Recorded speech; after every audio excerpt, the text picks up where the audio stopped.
Finish. Should I do that? Yeah, I think so, right? We will definitely do it. So a poll just came out. USA, as you know, the USA Suffolk, which is a highly respected poll, and we are doing great. We're up by 10 points over everybody else.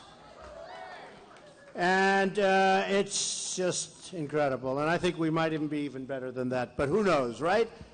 Even if we win by 1 point, that's okay. Not so bad. But let's win by a lot. But we're way up. Another one, Morning Consult. We're at 36. Ben is at 12. Carly's at 10. Marco is at 9. And Ted Cruz is at 7. So that's pretty good, right? We're 36 to 12. Reuters is 31 to 14 to 8 for Jeb. Oh, Jeb got in there. Good. And Mike Huckabee, good guy, is at 7, so we're doing great there. You know the funny one, and I always say this, but it just sort of got finalized. I felt I did good in the debate, even though I was being asked too many questions, right? And the funny thing is, you know, for 2 hours they're asking me question after question. Somebody said 47% were either to me or about me. In other words, well, they'll ask somebody like one of the other candidates, Donald Trump is not a good person. What do you think about it? I'm standing there like this. And then in the final 45 minutes, they couldn't ask me any questions because they asked me so many. It was embarrassing. I even apologized that I'm the one not doing it. And they said, Donald Trump decided to take off in the last part of the... And I'm saying, first of all, they made it from 2 hours to 3 hours, which is ridiculous. But they say Donald Trump took off. They didn't ask me any questions. I said, wait a minute. I don't want to be rude. I don't want to interrupt other people, especially since I've done it every day. So the polls just came out on the debate. And the Drudge poll, 680,000 votes. Drudge, which is he's an amazing guy. And it's Donald Trump, 51%, he won. Carly at 23%, who did a good job, by the way. Marco at 7, and Ted Cruz at 6. The Time Magazine poll, Time Magazine, I have no influence over Time Magazine, even though I was on the cover last week, right? But Time Magazine has Trump winning, 55% for Trump, 20% for Carly, 7% for Marco Rubio. And I'm saying to myself, gee, I'm watching these shows, and they say Trump was okay, not great, maybe had an off night. I don't understand. I thought I did fine. And they were just trying to beat me up. Whew. But I thought we did good, and I think we're doing well. And the most important poll are like the one, the USA Suffolk, that just came out a couple of hours ago. That's fantastic. So I want to thank everybody in the room and the other rooms that are filled up, who we'll see in a little while. But those people. New Hampshire, I tell you what, it's an amazing place. It's a great, great state. It's a great state. A friend of mine from New York said, what are people from New Hampshire like?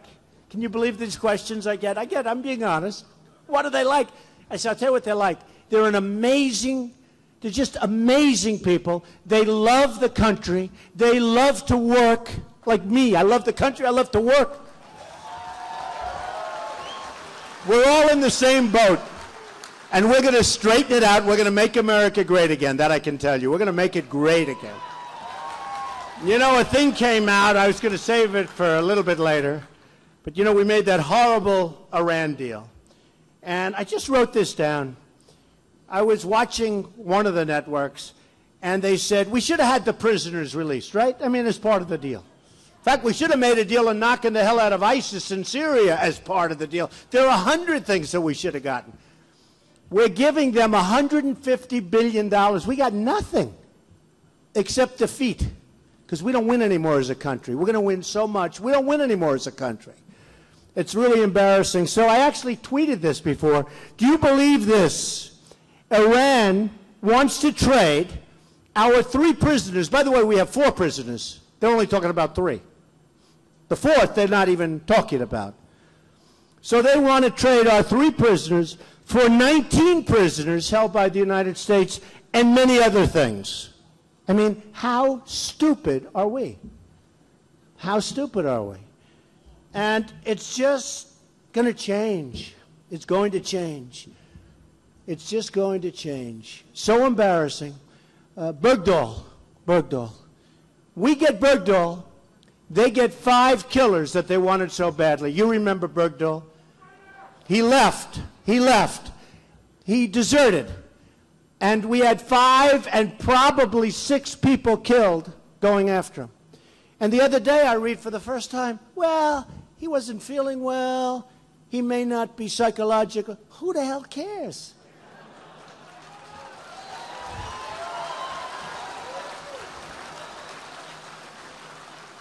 And they think he might get off with nothing. 6 people died. 6 people. And he was a deserter. Now, in the old days when we were strong, what did we do with deserters? That's right. There was no deserting. You deserted, you had problems. He deserts, well, he's got psychological. You know, we'll let him off. He's a nice person, right? I don't think so. So, a lot of the press has been nice to us in the last few days because we gave a very detailed tax policy where we substantially reduced taxes. Very substantial. And I'm going to go over it, but we're going to create a lot of jobs. We're taking jobs back from China and all these other countries that have just been ripping us. Mexico, China, Japan. We're going to be taking them back. But, you know, they were so happy in a certain way. They said, well, we want policy. So I gave policy on immigration, and they were sort of happy with that. They didn't necessarily agree with everything. A lot of people don't agree. Build a wall.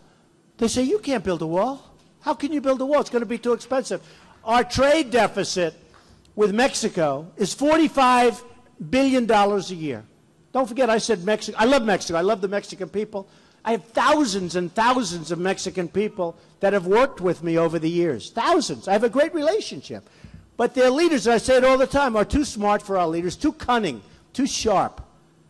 And they're ripping us. So we have a deficit. Nabisco's moving. Nabisco. What's more United States than Nabisco? They're moving to Mexico from Chicago. They're going to make Oreos in Mexico. Now think of it. And then we have Ford Motor Company. $2.5 billion plant. You heard that story. I'm not going to tell it. Because if I do, they'll kill me. You know, I have all these live television sets. You know, every other candidate can go and make a speech. Every other candidate. And they make the same speech for months. But they have 100 people. For instance, Jeb Bush is down the road. They're expecting 125 people tonight. No, it's true. Now, I'm going to tell you, because we have been getting amazing crowds. We had 20,000 people on Friday in Oklahoma. 20,000 people. In Oklahoma, a great place. That was an amazing event. We had 20,000 people. We filled up a stadium, you know, where the Mavericks play. Mark Cuban, good guy. And he has the Mavericks, and it's called American Airlines Center. That's in Dallas. 20,000 people showed up. Some were so far up, I said, can you even see me? And we had 3 days to do it, because when we got it, in fact, when they said, you know, you could have that arena if you want it, I said, when? Monday night. This was like Thursday. I said, how can we fill it up? The first day they did 12,000 people. Then we went to Mobile, Alabama, as you know. Just before that, we had 35,000 people. It's been amazing. So tonight, and I want accurate counts, because these people, they don't count heads. You know, they'll say, yeah, the place was okay. The press, they are so By the way, pan out on these people, please. CNN and all of you live cameras, pan out.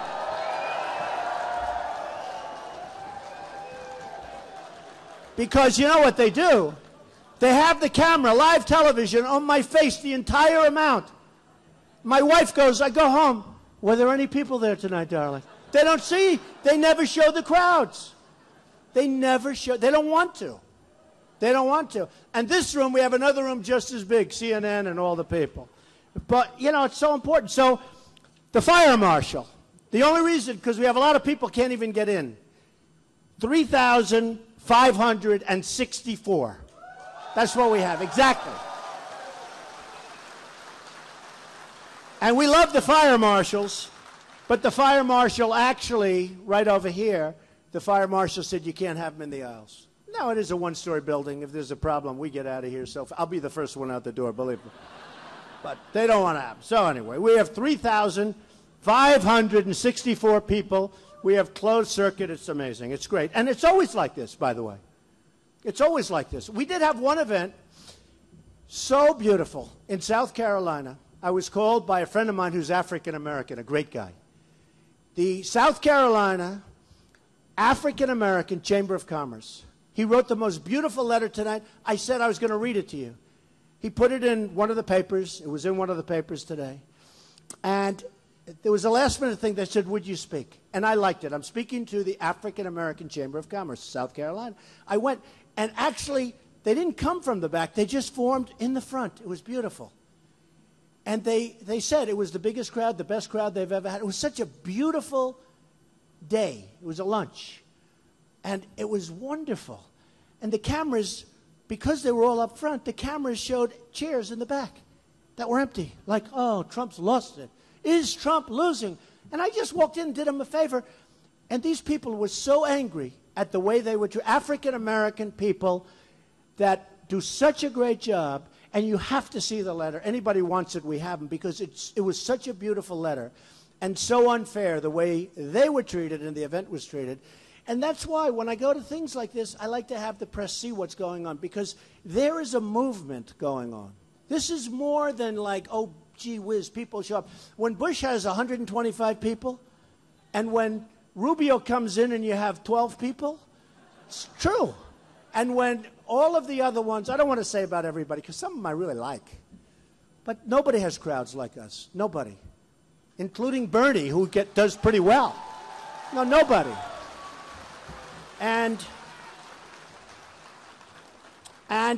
the fact is something's happening. Something incredible is happening. So what's gone on is we put in policy on immigration, and that's build a wall. People have to come into the country legally, have to do it, have to do it, have to do it, or we don't have a country. The anchor babies, we're going to have to do something there. And by the way, when I first brought that up, you know, people come in, they're in the other side, they're on the other side of the border. They have a baby, they walk across the border, because nobody stops anybody. You know, it's like we're open territory. The woman has a baby on our land in the United States. Now we have to take care of that baby for 85 years. That baby becomes a citizen. And I said, it can't be. And everybody said, oh no, that baby is a citizen, born in the United States, born on our land. Turned out I'm right. Because they're not coming in legally. And if you read the language, other than some television scholars that said, no, no, the baby's ours, we have to take care of the baby forever. People are coming from China. They're coming from all over Asia. They're coming from Latin America, South America. They're coming from Mexico. They walk across the border. It's ours. It doesn't read that way. And I didn't think, you know, they said, oh, you have to go through a whole big thing. Every state has to go to referendums. It's the 14th Amendment and so many different things, right? But it's not working that way. It's wrong. And I turned out to be right. Because the real scholars said, he's right. Now, maybe it's going to be, no, it's right. How can it be wrong? So this is something that's come up. We have to get rid of these sanctuary cities. It's disgraceful. It's disgraceful. Because I've had so many friends that I've made. First of all, you know, Kate, magnificent Kate, shot in the back and killed in San Francisco, sanctuary city. Can you believe it? I have property in San Francisco. I own a big chunk of the Bank of America building. Can you believe it? I feel when I hear San Francisco, I always felt so good. Now you learn about sanctuary cities. The state of Florida had sanctuary cities while Jeb Bush was governor. Nobody said anything. And, you know, I've gotten very friendly, very, very friendly with a lot of the people because it's become a very important issue for me. The whole thing with illegal immigration and crime. It's far worse than anybody in this room understands. Far worse. Far worse. Tremendous people come in. But you have some terrible, terrible problem. The other week, as you saw, got a lot of press. a woman, 66-year-old veteran, raped, sodomized, and killed by an illegal immigrant. Just came in, killed her. 66-year-old veteran, killed her. And that's happening all over. We're going to stop it. We're going to stop it. We're going to have a wall.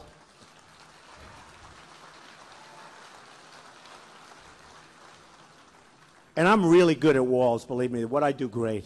I build. What I do better than anyone. That's why with the infrastructure of the country, it's falling apart. We're spending money all over the world. We don't even know where we're spending money. I was going to bring up today, they have a list of some of the dumb things that the country does. One of them was a washer. You know what a washer is? That's where the screw, you have the washer, get a little extra grip. So it was a 2-cent washer. And by the time it went from, I think it was South Carolina to Texas, it was this circuitous route. It cost $988,000 to have it delivered over a long period of time. There's so many things like that. There are so many things. There are item after item, hammers that you buy for $7, $8, selling for thousands, that we buy as a country for thousands of dollars. Some people are getting really rich. Who are these people that are making these deals? You're probably saying, maybe I do too. We want a part of these companies, right? Well, I want a piece of it. But where they're selling things that sell in a store for pennies, they're selling them for thousands of dollars. There's so much fat, so much fat. And I get a lot of credit for coming out with immigration. Some people don't agree. They think it's harsh. Some people think it's great. You know, Dwight Eisenhower was a wonderful general and a respected president, and he moved 1 million people out of the country. Nobody said anything about it. When Trump does it, it's like, oh. When Eisenhower, oh, it's fine. Well, that was he was allowed to do it. You know, we can't do it. That was also in the 50s. Remember that. Different time. That's when we had a country. That's when we had a country.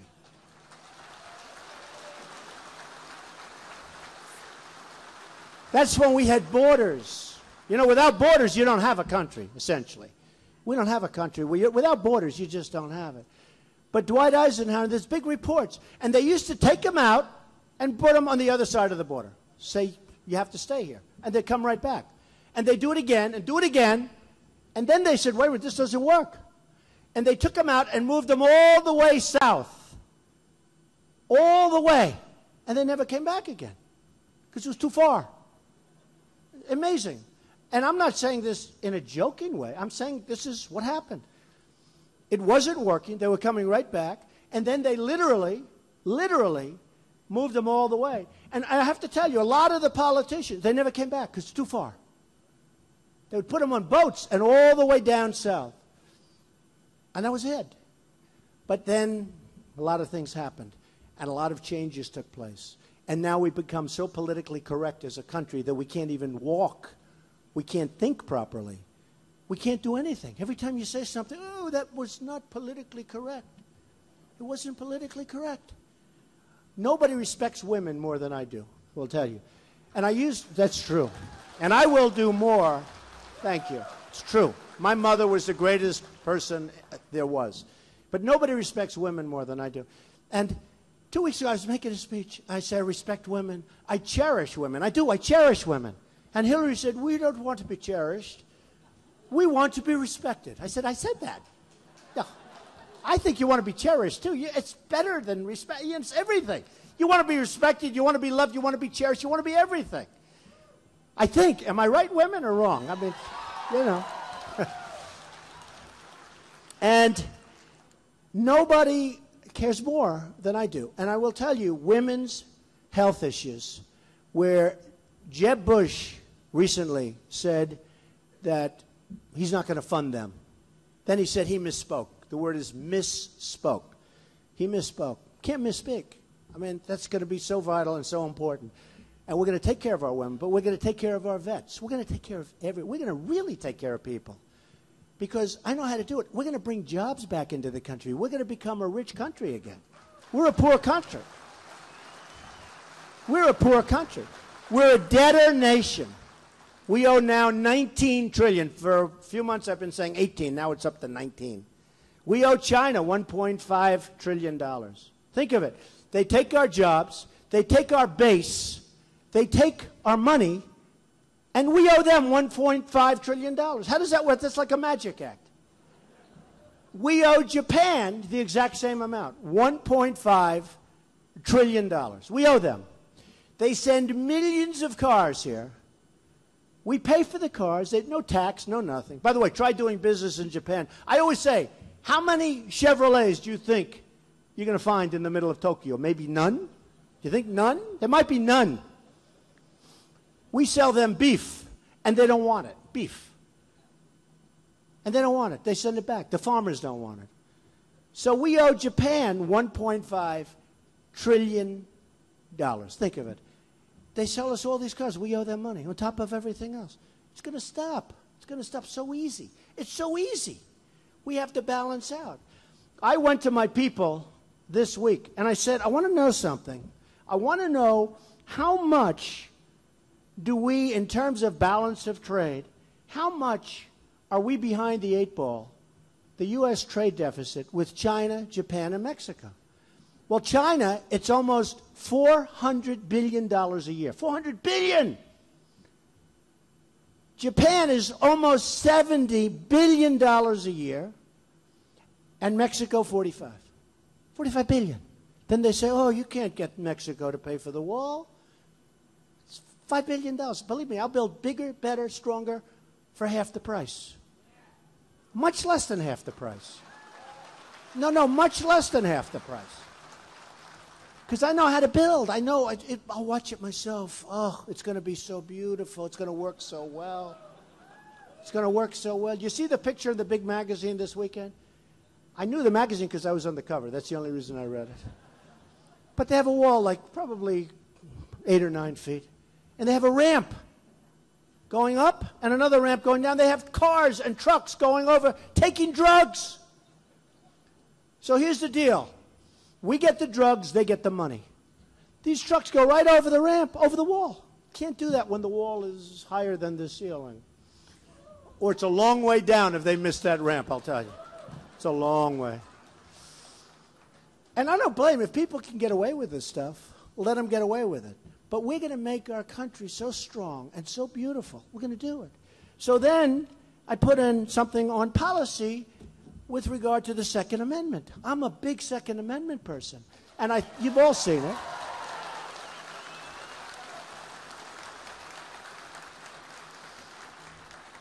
And in 2 weeks, this is something that I've really gotten to know a lot about. We're going to take care of our vets. I'm going to put in a policy paper on the veterans and the Veterans Administration, and I know what to do. These guys, it's not even the money. We spend so much money, but we have all thieves, tremendous corruption. A few weeks ago on Wednesday, we had the longest wait in the history of the Veterans Administration. You're in a waiting room. They waited days to see a doctor. They're dying. You saw that. You saw the reports. Hard to believe. So many people are dying while they're waiting. They're dying. Things that can be taken care of with a pill, with a couple of visits, with maybe one visit, and they're dying. It's not going to happen anymore. It's not going to happen anymore. So that's one I really look forward to. And that one is going to be, and I'll tell you just briefly, I mean, it's common sense. When they're waiting too long, they're going to go to a private doctor, a private hospital, public hospital, whatever the hell is in the city. We're going to pay the bill, and they're going to take care of these people. Okay? We're going to take care of them.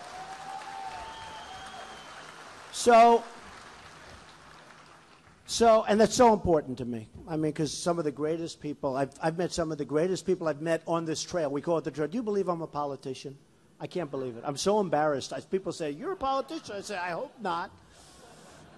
But I guess in a certain way I am for a little while, and hopefully it works out, and we're going to do something that's going to be wonderful, and you're going to be very happy. So, good. Go ahead. You can go ahead. You know, it's funny. A few weeks ago, I got a great story, and they said he's a great speaker, wonderful public speaker, but he has one problem. He speaks through the applause. And I never thought of it, and I realized they're right. People start applauding. I start speaking, they immediately shut up. And I said, but you know why? Because I'm so excited to tell you about the next thing. There's so many things we have to do. There's not enough time to wait for the applause. It's true. And I speak through the applause. And I think I'll keep doing it because it's exciting to me, right? Does that make sense? So I appreciated the article. And the guy's right, actually, but, although I don't know. Who knows? So what I did is we came up with a really great tax plan that has been really praised, and in some cases not. They said it's too big. It's too big. Got to put our country back to work. We have the highest taxes in the entire world. Highest in the world. Our corporations are leaving our country because the taxes are too high. And I did a very sophisticated, very beautifully detailed policy paper. Now, a lot of the press would say, prior to that especially, and the Second Amendment, and frankly immigration, they would say, oh, he talks well, but he doesn't talk well. I went to great schools. I'm like a smart person. It's like, oh, he doesn't talk details. So all of a sudden I'm speaking details, and even if they don't like the details, they appreciated that I gave them the details. I will tell you, the tax plan is, I think, really something we're proud of. And I'm going to go over it just quickly, because most of you have heard it, but it's going to help you. It's going to help in a lot of ways. Number one, it's going to help with jobs. It's going to help with jobs. It's going to put people to work. We're taking jobs back. We are going to have companies now come back into our country. We're going to have a lower tax rate than China. We're going to have a lower tax rate than many of these countries. You know what corporate inversion is? Corporate inversion is a disaster. Companies have billions, trillions, at least $2.5 trillion total outside of the country. Everybody agrees the money should be allowed to come back in. Republicans, Democrats, this has been going on for years. They still can't agree. They agree, but they can't come to a conclusion. And if we bring that $2.5 trillion, and I'll tell you it's a bigger number than that. And if it is, my plan's even better. But I'm letting it come in for a very reasonable price, meaning a very reasonable tax. Right now, the tax is so high, you can't bring it. If anybody was running one of those companies, you can't get it in. They work on paperwork, and they can't get it in. Smart, they have the greatest lawyers, can't get the money in. So I'm going to simplify it. I want the money to come in so that these companies, number one, don't go. You know what they do? A lot of them leave, you know this, in order to get the money. They actually move their company to Ireland, to other places in Europe, to other places in the world in order to get the money. And you have some big, incredible companies, big name companies, that are now thinking of leaving the United States to get the money and to get lower taxes. And there's really no way you can stop that. You can't say it's illegal because they'll find a way around it. The only thing that stops it is the marketplace. The marketplace is going to stop it. So we're going to take care of that. But we have, and I sort of titled it, Tax Reform That Will Make America Great Again. Today they said it's very Reagan-esque. I consider that a great compliment. One of the writers said that. And thank you. And I start off, too few Americans are working. Too many jobs are being shipped overseas. And too many middle-income families just cannot make ends meet. We all know it. And if it's not you, you know people where that's the case. My plan directly meets these challenges and the challenges also of business. We're going to make our businesses strong again. We're going to make them competitive again. And by the way, nothing to do with this, but we're going to get rid of the regulations that are mounting up like on a daily basis. It's ridiculous. Regulations are going to go the wayside. There will be some, but they'll be meaningful. There won't be the nonsense that every single day is happening. Every single day. The plan will provide major tax relief for middle income and most other Americans. Major tax relief. It'll totally simplify the tax code. We'll grow the American economy, and all of this will add up to a point where we're not going to be increasing our debt. If anything, if it really kicks in like I think it might, where the economy grows, we'll start reducing our debt and reducing it big league, which I want to do.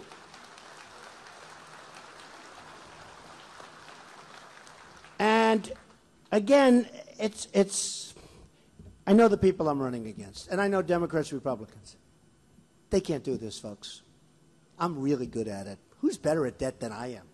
Who's better? Is there anybody? I've had borrowing so big, and I worked out perfectly. The company's bigger, better, stronger than ever before. That's what you need. You need somebody with whatever the hell that is, whatever that craziness is up there. You need that. You need that. You can't just be a politician, all talk, no action. They talk. They wouldn't know what to do with China. Carl Icahn, great entrepreneur. Everybody knows Carl Icahn. He came out yesterday. He said Trump is the only one that knows what he's talking about. And he's great. And I'll get him involved. I'll say, Carl, you handle China. And you know what I'll do? Just walk away. Don't worry. We'll do very well. We'll do very well. We're going to come out great. We're not going to have a $400 billion deficit. That'll go away very rapidly. And we'll get along. China doesn't even like us. You know, these countries, they rip us off. They don't even like us. With me, I'll stop the rip-off, and they'll like us. Can you believe it?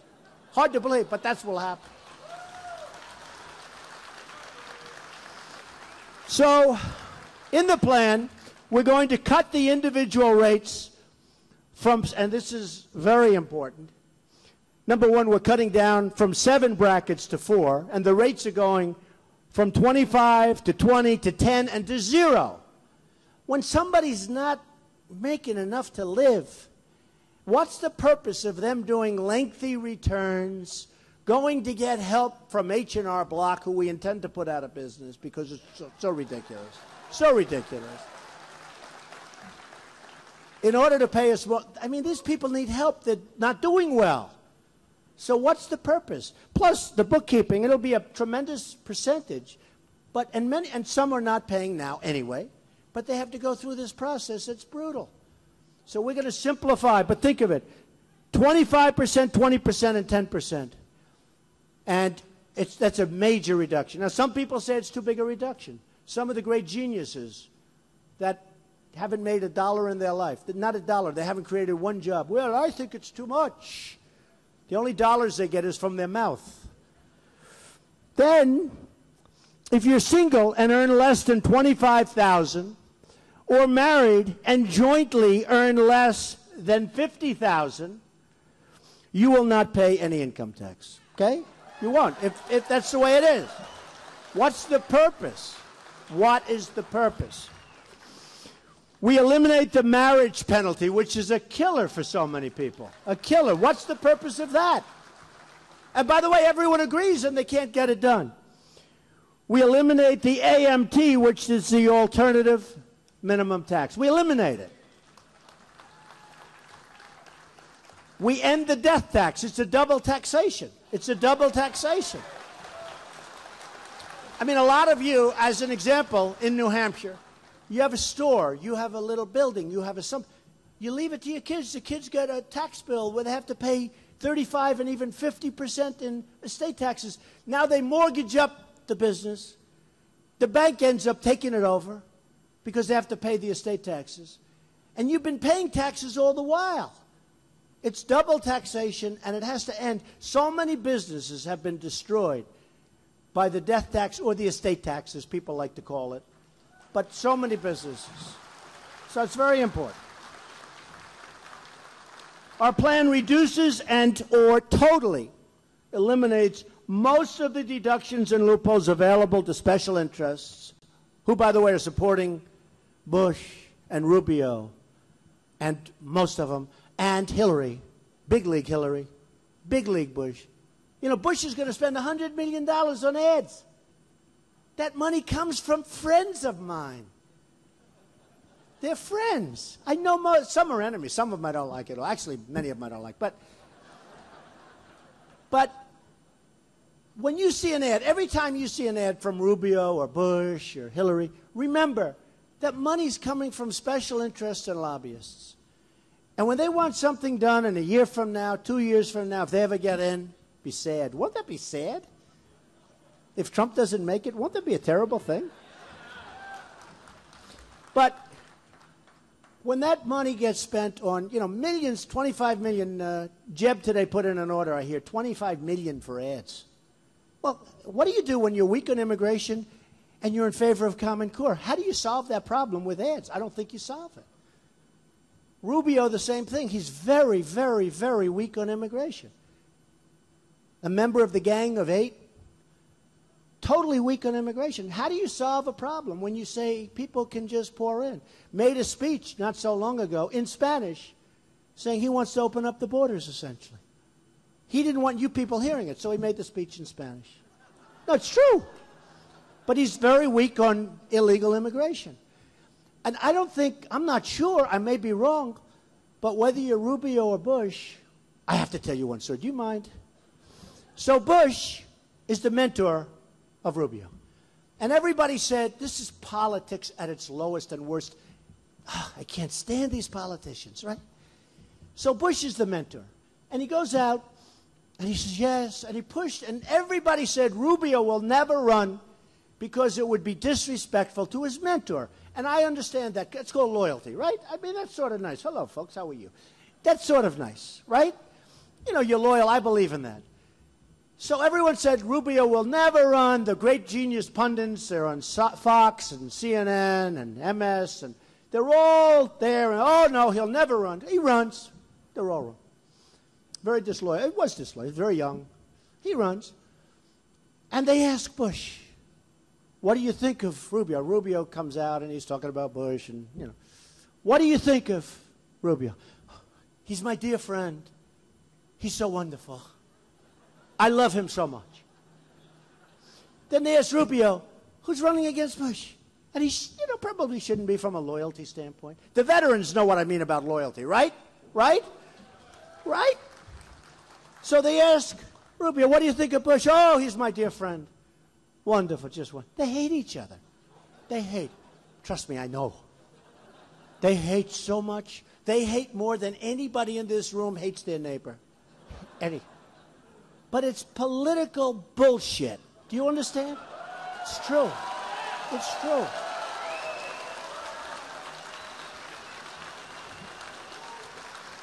So, let's go. So we're going to reduce or eliminate most of the deductions, loopholes available to special interests and the very rich. Me. I don't like that. Maybe I'll change my mind on that one. I don't know. It's going to cost me a lot. While preserving charitable giving, which is important, and giving mortgage interest deductions. We want to leave the mortgage interest. You know, a couple of the plans, yeah, you got to have it. You know, a lot of people were worried about real estate. Try taking the mortgage interest deduction out. You'll see what's going to happen to real estate. You want to see a crash? Try that one. So we end the current tax treatment of carried interest. It's a little complicated stuff, but the business folks know what that means. For speculative partnerships that do not grow businesses or create jobs and are not risking their own capital. That's what happens. They get this big thing. They're not risking their own capital. And it's a big number. Somebody said it's not so big. It's a big number, but it's a big number up here. It's a big number psychologically. Big number psychologically. So we have to do that. And a lot of the hedge fund guys, they're not happy with me right now. But the nice part, they didn't give me anything. They want to. You know, as soon as you go to number one, it's amazing how many guys call up, Don, I love you very much. I'd like to make a contribution. I don't want it. Am I making a mistake? I feel sort of like it's not natural to me. I'm turning down a lot of money, believe me. I hope it's appreciated someday. No, honestly. No, honestly. Because if I turn down tens of millions of dollars and I lose, I will feel so stupid. Really. Say, what didn't matter? So I hope it's appreciated. No business of any size, from a Fortune 500 company to a mom and pop shop. How many people own a shop? Raise your hand. Great business, right? Okay. Well, you're in the same category now because the taxes are too high. Is that right? So no business of any size, from a Fortune 500 company to a mom and pop shop to a freelancer, and you have a lot of them up in New Hampshire, freelancers, plenty of freelancers, living from gig to gig, will pay more than 15% of their business income in taxes. We're not going to take all the money away anymore. And people aren't going to create jobs if you do that. So we're going to have job. This is a job creator. This is real. This will be really dynamic. This will be something special. Now, a lot of people that don't know, they don't get it. But many people that do really get it. A one-time deemed repatriation, that's what I was talking about, all the money coming back in, of the corporate cash held overseas at a significantly discounted rate of 10%. In other words, they're bringing it over, we're going to tax them 10%. They're going to have the money in our country instead of having it overseas. Tax rate of 10%, and ends to the deferral of taxes on corporate income earned abroad. So that what you're going to do is you're going to have tremendous incentives for people even if they're doing business abroad. But you're going to bring the money back into the United States. And they're going to put the money back to work, even if they just give it out in dividends. Because the people getting the dividends are going to spend the money. And you're talking about trillions of dollars are over there.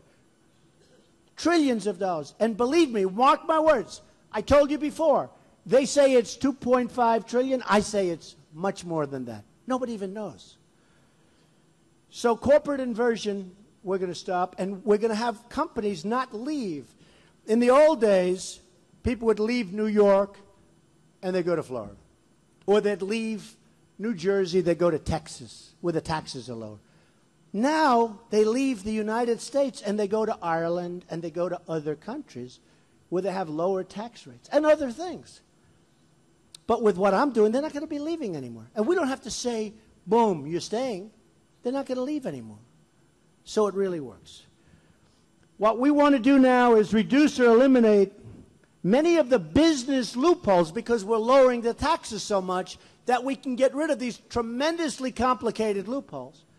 And in the end, the business taxes are going to be lower than they were before substantially, but you're not going to have accountants where you have tax returns that go up to the ceiling if you have a business. It's going to be simple. It's going to be less taxes, and it's going to be simple. So we're going to be in a position to do some amazing things. And I've gotten just so many people are so thrilled with what I said about taxes, and I thought I'd review it for you. I did this the other day at Trump Tower, and we had a great turnout, and as I said, we had just amazing response. So let's talk a little bit about ISIS, and let's talk about our country. We spent, thank you, we spent so much money in the Middle East. Just spent trillions. Just in Iraq, $2 trillion. Just in Iraq. Not to mention, even more importantly, the lives and the wounded warriors who I love. These are the greatest of all. We don't take care of them properly, but these are the greatest of them all, the wounded warriors.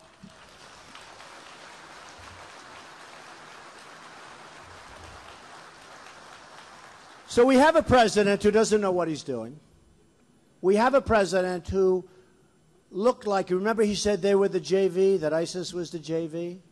Well, he looked like the JV last week when you compared him to Putin in New York, the JV. So now we have Putin said, I'm going into Syria, and I'm going to knock the hell out of ISIS, he said. And I'm saying, what's so bad with that? You know, is there anything wrong? That's okay. It's all right. But I also say, we want to be strong. We can't let him push us around. The problem we have is we have a president who is not respected by Putin. Just not respected. He leaves New York, leaves the United Nations. A couple of days later, he's got massive amounts of artillery and planes and everything else, all very quickly done. We would never act like that. We would never act like that. I saw one of your generals, I won't mention his name, one of your top generals the other day, active. They said, what do you do about ISIS? Can we win? That was the question. Oh, I don't know. I don't know. I don't know. Do you think General George Patton would say, I don't know? Do you think he'd say that? I don't know. He'd smack the reporter in the face, kick him in the lips. He would give a smack to that guy. Or General Douglas MacArthur. The highest marks in the, I'm a big person for academia. I believe in it. The highest marks in the history of West Point, General MacArthur, a great general. Can you imagine him saying, I don't know what we do about it? These guys know. The good ones, they know. But we have people that don't know. Either they don't know or they're being so constrained by politics that they're afraid to say. But we have to be tough and we have to be smart. At the same time, I want to rebuild this country. We have bridges that are falling down. We have 60% of our bridges are in danger. 60%. We have roadways that are coming apart. We have airports that are third world. I mean, you go over to Qatar, you go over to Saudi Arabia, you go over to some of these countries, China, you'll see airports the likes of which you have never, ever seen before. And then you come back and you land at LaGuardia. It's true, potholes, potholes. You land at LaGuardia or Newark or LAX, and you walk into a filthy terminal that's falling apart with broken terrazzo floors. And that's what we have. We used to be the leader. We have to rebuild our own country. And you know, when you owe $19 trillion and you want to take care of the vets and you want to build up the military, because I will build up the military so big, so strong. Nobody's going to mess with us. Nobody. Nobody. Now, with that being said, but you have to know when to use it. You have to know when, right? I mean, you have to know when. So in 2004 and 2003, I said, don't go into Iraq. I didn't know that much about Iraq, but I knew this. Iraq and Iran are always fighting, and they're equals. They go 10 feet this way, they go 10 feet this way, then they use poison gas, or Saddam Hussein, who was terrible. Then the other side uses, but then they rest for a few years. Then they start fighting. Nobody ever moves, right? Is that right? So I said, I don't know if they have weapons of mass destruction. Turned out to be false. But if they do, they're going to use it on Iran. Okay? That was Iraq. But if you ruin one of those two powerful agents, the other one's going to take over, and it's going to be a disaster in the Middle East. You're going to have a totally destabilized Middle East. That was in Reuters, 2004, in June or July. A big story. Trump opposed to doing it. Now, again, I'm the most militaristic person in this room. But you got to know when to use it. It's like also, I said, well, wait a minute. Of all of these guys that blew up the World Trade Center, they all went back to Saudi Arabia, the families. They sent their families back a day early to Saudi Arabia. I said, but why are we going after Iraq right now? The families went back to Saudi Arabia. They didn't go back to Iraq. I think one might have. Nobody knows. We know nothing. We know nothing. We know nothing. But I said, you're going to destabilize the Middle East. So here's what happens. We totally wiped out Iraq, totally destabilized the Middle East, gave other people ideas that you can actually knock these things out. Iran, as you sit here tonight, is taking over Iraq, which, by the way, has one of the richest oil reserves in the world. Their oil is unbelievable in Iraq. Underground. One of the biggest in the world. So they totally take over, and they're going to very soon. So we spend all this money, all these lives, all these wounded warriors. We got nothing. We got nothing because we have stupid leadership. Now, if you know anything about the Soviet Union, if you want the real truth, the Soviet Union broke up because they spent so much money in Afghanistan. Okay? They spent so much money that they were going bust. And that's the primary reason, or certainly one of the primary reasons, that the Soviet Union broke up. The Afghanistani people, great fighters, always have been known. I have a friend of mine, he's a big war historian. Among the best fighters, Afghanistan. So the Soviet Union, so now we have the Soviet Union wants to go to Syria. And they want to knock the hell out of people.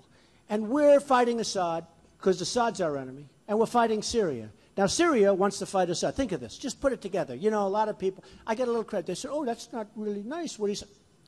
Give me a break. So you have ISIS that wants to take on Assad. So we're fighting ISIS, but we want to fight Assad. Why don't you let those two fight for a little while? And take over the remnants. Right? I mean, I guarantee you that Assad is sitting back saying that president is one of the dumbest human beings on earth. It's true. So you have ISIS that wants to fight Assad, and ISIS can't because we're bombing them. We're not doing the job, but we're certainly, you know, hurting them. So they're not going after Assad. Now you have Russia and Iran. Now Iran became powerful because we gave them so much money, aside from the nuclear, which they will have, believe me. But we gave them $150 billion now. So now they're feeling they're going to be a terrorist all over the world. They have so much money. And to them, $150 billion, that's real money. With us, not the same. So now you have Iran and you have Russia on the side of Assad. But they both want, Russia does want ISIS out because they don't want them coming into Russia. They don't want them crossing borders, and they don't want them coming into Russia. You have the migration because Syria is such a disaster. And now I hear we want to take in 200,000 Syrians, right? And they could be, listen, they could be ISIS. I don't know. Did you ever see a migration like that? They're all men, and they're all strong-looking guys. Did you see it?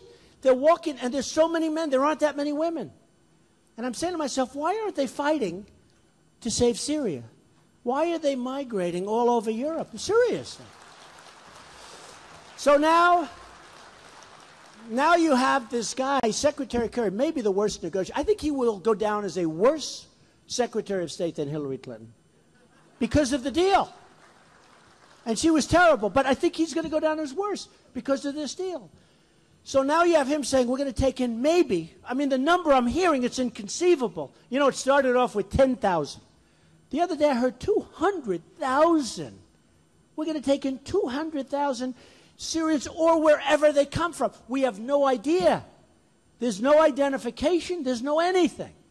And I'll tell you right now, and I'm putting everybody on notice, and hopefully this gets outside of this room, and I guess it will with all these crazy cameras going back there. I'm putting the people on notice that are coming here from Syria as part of this mass migration, that if I win, they're going back. They're going back. I'm telling you. They're going back.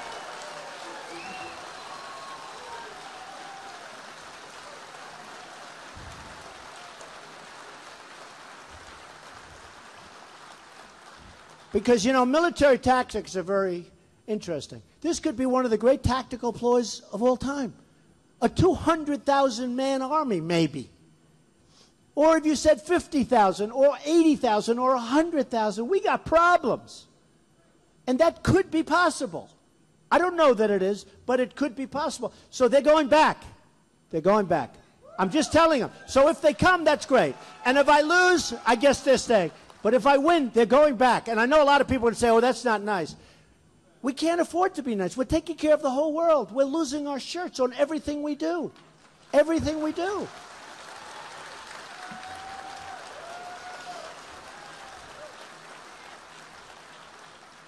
So tonight I'm doing a show on CNN at 10 o'clock. And the question was asked to me, why don't you give us policy? Policy with respect to your attitudes on war in the Middle East. Why don't you tell us exactly what you're going to do in Syria, what you're going to do in Iraq? What? I said, I don't want to tell you. It sounds terrible. I really know a lot about it. I think my biggest, other than jobs, everybody says, you know, CNN did a poll. I'm through the roof on jobs, through the roof on leadership, through the roof on almost everything, other than some people don't think I'm a nice person. I'm sort of low on that. But, you know, ultimately, I am a nice person. I love people. I want to help people. But, you know, thank you. You know, actually, you know where I do my best favorables? In New Hampshire, Iowa, and South Carolina, because they got to know me. I'm here so much. Those are the places. So once I get out, I think people will find out. You know what? I just want to do the right thing. And I tell the story about a woman said, do you think you're nice enough to be? I said, I think it's going to be about competence this time. People are tired of being pushed around. They're tired of it. But I said to this person, nice person, Don Lemon, I said, Don, I want to be unpredictable. I had an article about, not so long ago, a business article. And I beat some group of people. I love winning. Oh, I love it. And I beat this group for something that everybody wanted. I just beat them. And it turned out to be great. And one of my opponents, not in a bad way, but in a very respectful way, said, you know, the thing about Trump that's really hard, he's so damn unpredictable. We don't know what the hell he's going to do. And I said, I want to be unpredictable.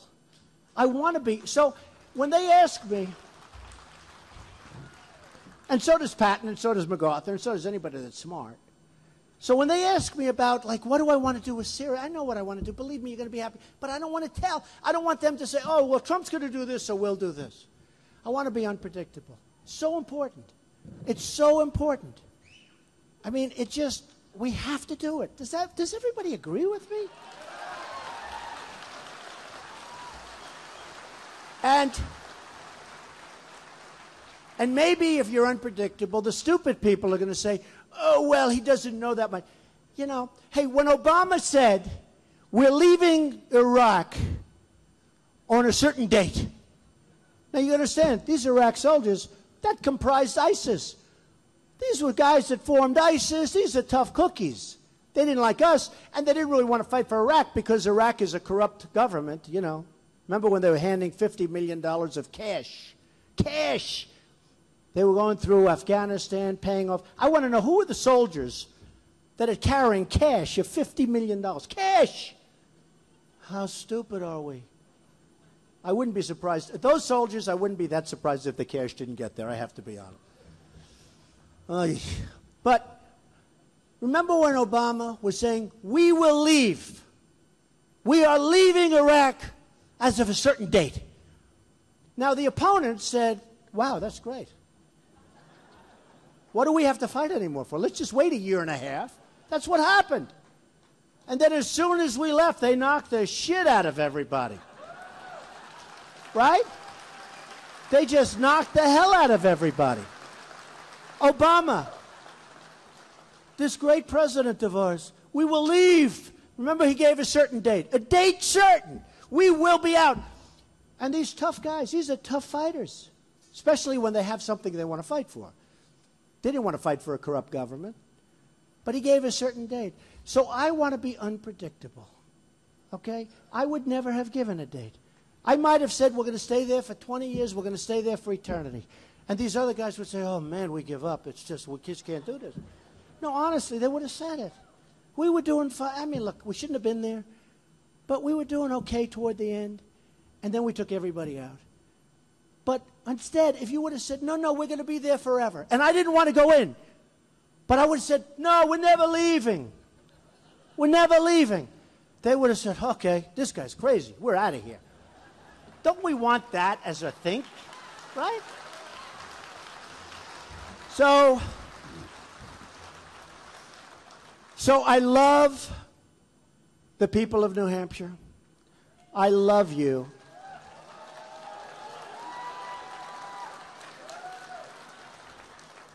I love the people of this country. And I didn't really want to do this. I did something. I have this. People actually thought I wouldn't run because they'd say, "What? Why would he do this? It's hard, nasty. The press is horrible. Not all of it, but horrible. You know, it's hard." And they say, "Why would he do it?" I do it because we have a chance to make this country greater than it's ever been before. I really believe that.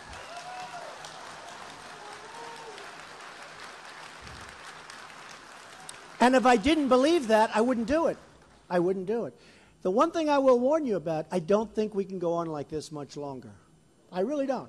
I think this election is so important, beyond important, because we cannot continue to go on like we're going on right now. We need a real leader. We want somebody that loves the country, truly loves the country, truly wants to make it work.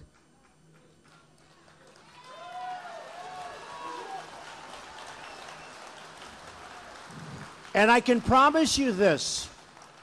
I can promise you this. If I get elected president, we will indeed make America great again. That I can tell you. That I can tell you.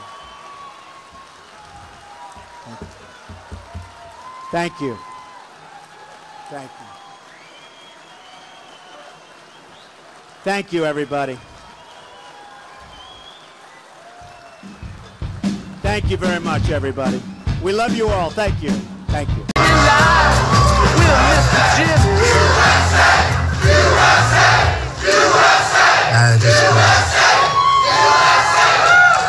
I want to thank you. This is amazing. I know the fire marshal had to send a lot of people outside, unfortunately.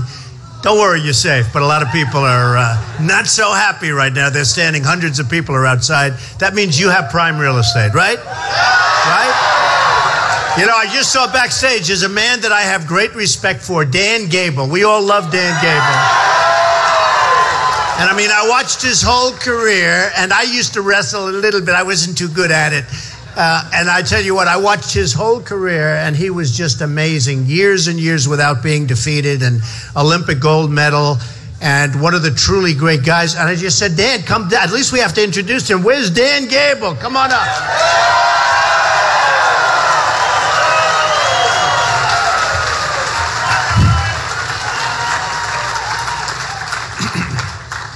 It says, in Iowa, we wrestle. And we're known throughout the world for a great sport of wrestling. You know, I'm here on actually probably more on behalf of wrestling because this guy actually wrestled, and I knew that. And but morally, I'm here for like an education purpose, just like you are. You know, a lot of you are probably already committed to him, and you want to go that way for sure. And you know, I'm here to get an education to hope to be able to change hats and put the wrestling hat on. And even though it represents Trump, I'd like to put this Trump hat on as well. So. But I appreciate you having me here. It's my hometown. I love it. I really, you know, I've been a guy that went from Waterloo, Cedar Falls to Ames and then to Iowa City. So I've been around the state, and I'm very happy to be kind of neutral. But at the same time, you know, I'm looking for that quote is unbelievable. Make America great again. So thank you. Thank you, Dan. That was great. And Sean Johnson, who I love. You know, Sean Johnson's another great champion, and we love Sean.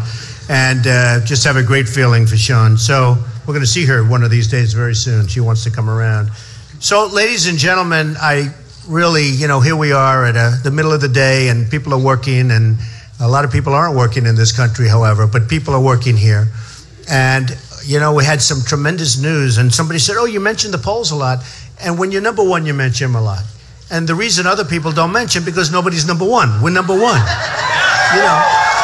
And we had some great ones come out this morning, and one last night. A morning consult, we're at 33. I think might even be 35. And I think we're about 18 points ahead of anybody else, that's a lot. That's one of those deals, you know, if you had a certain country where they say you can call for the election, we say, I want the election tomorrow, right? And Reuters at 32, we're way ahead of everybody. And then three of them came out early this morning, and they talked about them on all of the networks. They were really surprised. Florida, we love Florida. Florida, I was at 21, I went up to 28. We're killing everybody. We're winning by many, many points. And don't forget, you have a sitting senator and an ex-governor in Florida, and we're beating them by many. You know, when you're 28, 29, that's a lot. Especially, you know, when you think you have 16 people in the race. You had 17. One did sayonara, and now you have 16. So you have 16 people in the race, and when you get almost 29%, that's pretty good. And so that's Florida. Pennsylvania beating everybody. Pennsylvania just came out. And these are the big ones. These are the big polls and the respected polls. And Ohio beating everybody, 23. We're beating the governor of Ohio, who's a nice guy, by the way. I don't know, maybe there's a mistake, because actually the governor of Ohio is a quality guy, and he's doing a good job. But we're beating everybody by a lot in Ohio. So, I mean, I love what I see. We're having such a great time. We went on Meet the Press. It was very interesting. Anybody see it on Sunday? And Chuck Todd, who's a very good guy, but he asked me a question. Are there any reasons for which you'd get out? Is there any possible? I said, honestly, Chuck, you know, I'm not a masochist. And I went through and I read something, and I said, I'm not, if I were doing badly, I guess I'd get out. I mean, if my polls went down to nothing, and if you guys weren't all calling, wanting interviews, because, you know, you can always tell how you're doing, because, like, the level of calling for these shows. And then they want to do gotcha, you know, constantly. You do 400 interviews. You answer one question a little bit. So he said, well, is there any way? I said, honestly, if I did terribly and all of a sudden next day headlines, Trump may get out. You know, in other words, he may. I said, I didn't say that. I said, in fact, my wife said, I'm not going anywhere. You better believe it. He knows Trump. You know, you've got the same mentality, right?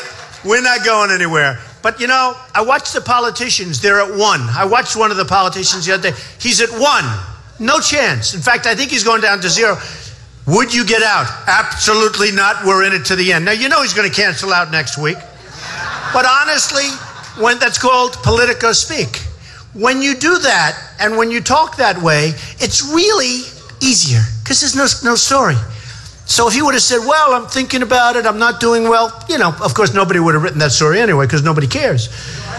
So politics is interesting, and I was never a politician before. For 3 months, I've been a politician. And, you know, for 3 months, we've been number 1. You know, they used to say, well, Michelle Bachmann, nice woman, Herman Cain, good guy, but they were there for a week. And you know all about Michelle Bachmann, right? She won your straw poll, which you don't have anymore, right? Tells you. But she's a very nice woman, and Herman's a great guy, but they always say, well, they were there, but they were there for a week. We've been there for now 3 months, more than 3 months. So it's good. It's good.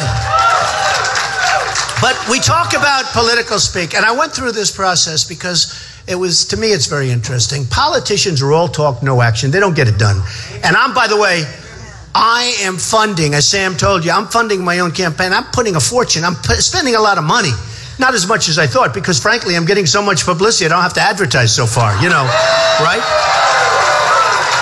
In fact, they did a piece in the Washington Post, and they said Trump has spent like $2 million or whatever the number is that they used.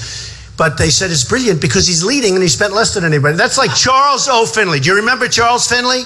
The Oakland A's. He won the World Series like 3 times in a row, and he had the lowest payroll in baseball. Isn't that brilliant? To me, that's good. But to me, it's also maybe being a businessman. You know, it's being a businessman. And if you're covered a lot, the last thing you want to do is now you see Trump is covered, bum, bum, bum, all over the programs, and then we put an ad in, right? Who the hell wants to see an ad? You OD on Trump. That's no good. I can't have that. But you call it politico speak. And I went through this process because to me, it's very interesting. Politicians are all talk, no action. They don't get it done. And by the way, I am funding, as Sam told you, I'm funding my own campaign. I'm putting a fortune. I'm spending a lot of money. Not as much as I thought, because frankly, I'm getting so much publicity, I don't have to advertise so far, you know, right? In fact, they did a piece in in the Washington Post, and they said Trump has spent like $2 million or whatever the number is that they used. But they said it's brilliant because he's leading and he spent less than anybody. That's like Charles O. Finley. Do you remember Charles Finley? The Oakland A's. He won the World Series like 3 times in a row, and he had the lowest payroll in baseball. Isn't that brilliant? To me, that's good. But to me, it's also maybe being a businessman. You know, it's being a businessman. And if you're covered a lot, the last thing you want to do is now you see Trump is covered, bum, bum, bum, all over the programs, and then we put an ad in, right? Who the hell wants to see an ad? You OD on Trump. That's no good. I can't have that.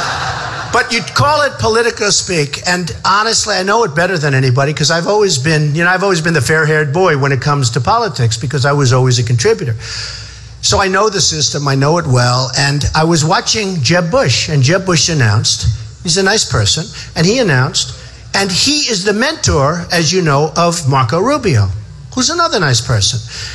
And everybody said Marco will never run because he couldn't do that, it would be total disloyalty. And he would never run because Jeb Bush announced already that he was running. And they end up where Jeb runs, and then a few weeks later, Marco announces he's running. Everyone said, no, that can't be because loyalty. Well, first of all, politicians aren't loyal. You got to remember that. Okay. That was the only problem I had, thinking that maybe but loyalty. So loyalty's bad. And then you could see Jeb was very disturbed, but they went up to him. What do you think of Marco Rubio? Now, I would have said horrible things. I would have said he's a disloyal, that sounded like, right? I would have done that. And most of you would have done that, other than the politicians in the room. And you're all great politicians, by the way. Got a lot of them. This place is packed. But I would have said I wasn't so happy, okay? But I saw Jeb, and he said, oh, I love Marco. He's a great guy. He's my friend. He's my dear, dear friend. I'm so happy he's in the race. And you can see he's seething underneath, right? And then they said to Marco, well, what do you think of Jeb? And he said, Jeb is my dear, dear friend. And I said to myself, this is political speak. That's why we're not getting anywhere, folks. We're not getting anywhere. It's not working. We need something that's much tougher, much stronger. You know, they did something today that was my daughter sent me a beautiful article. She was reading a book about Winston Churchill, tough cookie. And it was very interesting. And they said he couldn't get a position in government because they said his tone was tough. His tone, well, he did just fine after that, right? But they thought, and I remember where actually Hillary and Jeb were saying very strongly, and you know, that they thought that my tone was very strong. It was very strong. I'm saying to myself, I have a strong tone. We have people's heads are being chopped off because they're Christian, and plenty of others, by the way. But people's heads are being chopped off. We're getting beaten at every front. We're losing to China on trade. We're losing to Mexico on trade and at the border. We're losing everywhere. I say I'm going to build a wall, and it's going to be a real wall, a big wall, a strong wall. Nobody's coming through unless it's legal. Nobody is coming through. Unless it's legal, nobody's coming through. But if legal, they're coming through. We're going to have a big, beautiful door, and they're going to come through, but they have to come through legally. Or we don't have a country, folks. Or we don't have a country. If we're going to put up with it, we're just not going to have a country. And, you know, and don't worry, I won't. Don't change. He said, I'm not going to change. It's going to be built. And, you know, it's interesting. So then the politician said, and if you look back 12 years ago, everybody wanted the wall. You know why they couldn't get it done? Environmental impact statements. They couldn't get the environmental impact statements, among other things, but they couldn't. But everybody, you look at all of the people running, and on the Democratic side too, take a look. Everybody thought it was a great idea, but they couldn't do it because they don't know how to build. The cost was too much. The wall was just a little thing, you know, where they drive trucks over it. You see the picture in the paper? Where they put a ramp on each side and they drive drugs right over, back and forth. This truck, it's having a field day. It's just terrible. So they all said it won't happen. And they said, and then I made another statement. And I love Mexico, and I love the Mexican people. I have thousands and thousands, over my life, thousands of Mexicans and Hispanics. I'm doing great with the Hispanics. Nobody knows it. A radio talk show host, a Hispanic radio talk show host said, you know, they love Trump. That's right, because the ones that are in the country legally love me. Because they don't want what's happening. They don't want to see what's happening. It's true. They don't want to see what's happening. So, and they want to see a wall, and they want to see what I'm saying. In Nevada, the state of Nevada, you probably saw the poll came down. I'm leading with Hispanics. I'm doing fine with Hispanics. I'm doing great. And once they know and really hear my platform where we're going to bring jobs back from China, from Japan, from all these countries, believe me, we're going to do something. Numbers are going to be phenomenal. We had a poll with the African Americans where I was at 25%. That's a huge number for a Republican primary. It's, I think they said, the biggest number they've ever seen. And somebody said, if you actually got 25% of the African American vote, the election's over. It's over. You win. It's over immediately. So we're doing well, and we're going to continue to do well. I look at what's going on with the country. I look at how we're being taken advantage of in so many different ways. You know, we came up the other day, you saw, with a tax plan that really has been well received. And we're lowering it big league for middle income. We're lowering it big league because the middle income, it's like forgotten. They're like our vets. Our vets have been forgotten. They have been forgotten.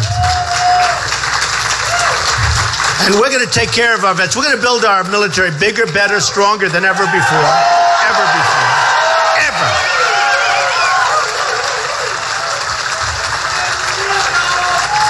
And that doesn't mean we're going to use it. In fact, the stronger we get, the more likely it is that we won't have to use it. Right now, it's true. We don't want to use it. We don't want to have to go to wars. You know, I've taken a very different position on Syria. So we've got $2 trillion in Iraq. We lost thousands of soldiers, thousands, over 5,000. We have wounded warriors all over the place who I love, who we all love. I mean, they're wounded warriors. They're braver than all of us. These are incredible people. We have nothing. We have nothing. Right now, Iran is talking to Iraq. They're going to take it over. In fact, Russia's now talking to Iraq. They're going to do some bombing of ISIS, which, frankly, I think is a great thing. Let Russia bomb ISIS. What are we talking about? What are we talking about? They want to bomb them. Let them bomb them. Bomb the hell out of them. No, bomb them. But, and I said that, and somebody said, oh, that's controversial. A couple of the countries said, no, we will not speak to Russia. We will not talk to Russia. And we will go and confront Russia. What, over Syria? We're going to start World War III, right? Give me a break. We'll know when to play games, folks. We'll know when to play games. This isn't the time. And by the way, now Russia is, when I first made the statement, they were hitting our so-called allies that we have no idea who they are. You have Assad. He's a bad guy. And we're fighting for people. We have no idea who they are. A general, I spoke to him 3-4 days ago, good guy, knows that area very well. I said, what do you think of the allies? We call them the allies. They're called the rebels, Free Syrian rebels. What do you know? He said, we know nothing about them. He said, they could be ISIS. We have no idea. So we're going to spend billions of dollars, all of this money, get into another quagmire. Watch, Russia will be in a quagmire. If you remember, Russia, when it was the Soviet Union, big, they went bankrupt. They went bankrupt over Afghanistan, right? They went back. They were there. They thought it was going to be like a 2-day deal, and it turned out to be a quagmire. Syria is a quagmire. And then you hear, we're going to take in, so originally I heard 3,000 people from Syria, right? We're going to take in 3,000 people. I said, you know what? Taking 3,000 people. I said, you know what? They asked me on one of the shows, what do you think, Mr. Trump? I said, well, couldn't somebody else do it? We're always doing it. Couldn't somebody else maybe do it for a change? But you know what? 3,000, I guess it's okay. From a humanitarian standpoint, you look, it's terrible. And then the next time I was on television, it was 10,000. And I said, I guess, do it. Then, you're right. Mobilize now is right. Then, the next time, I'm sitting down. Listen to this. The next time, thank you. Oh, I thought they were on our side. That's all right. Don't worry. Don't hurt them. Don't hurt them. Nonviolence. Nonviolence. We want to be nonviolent with those people. We want to be nonviolent with those people. That's okay. That's all right. So what happens is the next time I hear, we're taking in 200,000. They want to take in 200,000. Okay? 200,000. And you look at the reports, it's going to cost billions of dollars. We owe $1.9 trillion. We owe $1.5 trillion to China, $1.5 trillion to Japan. Think of it.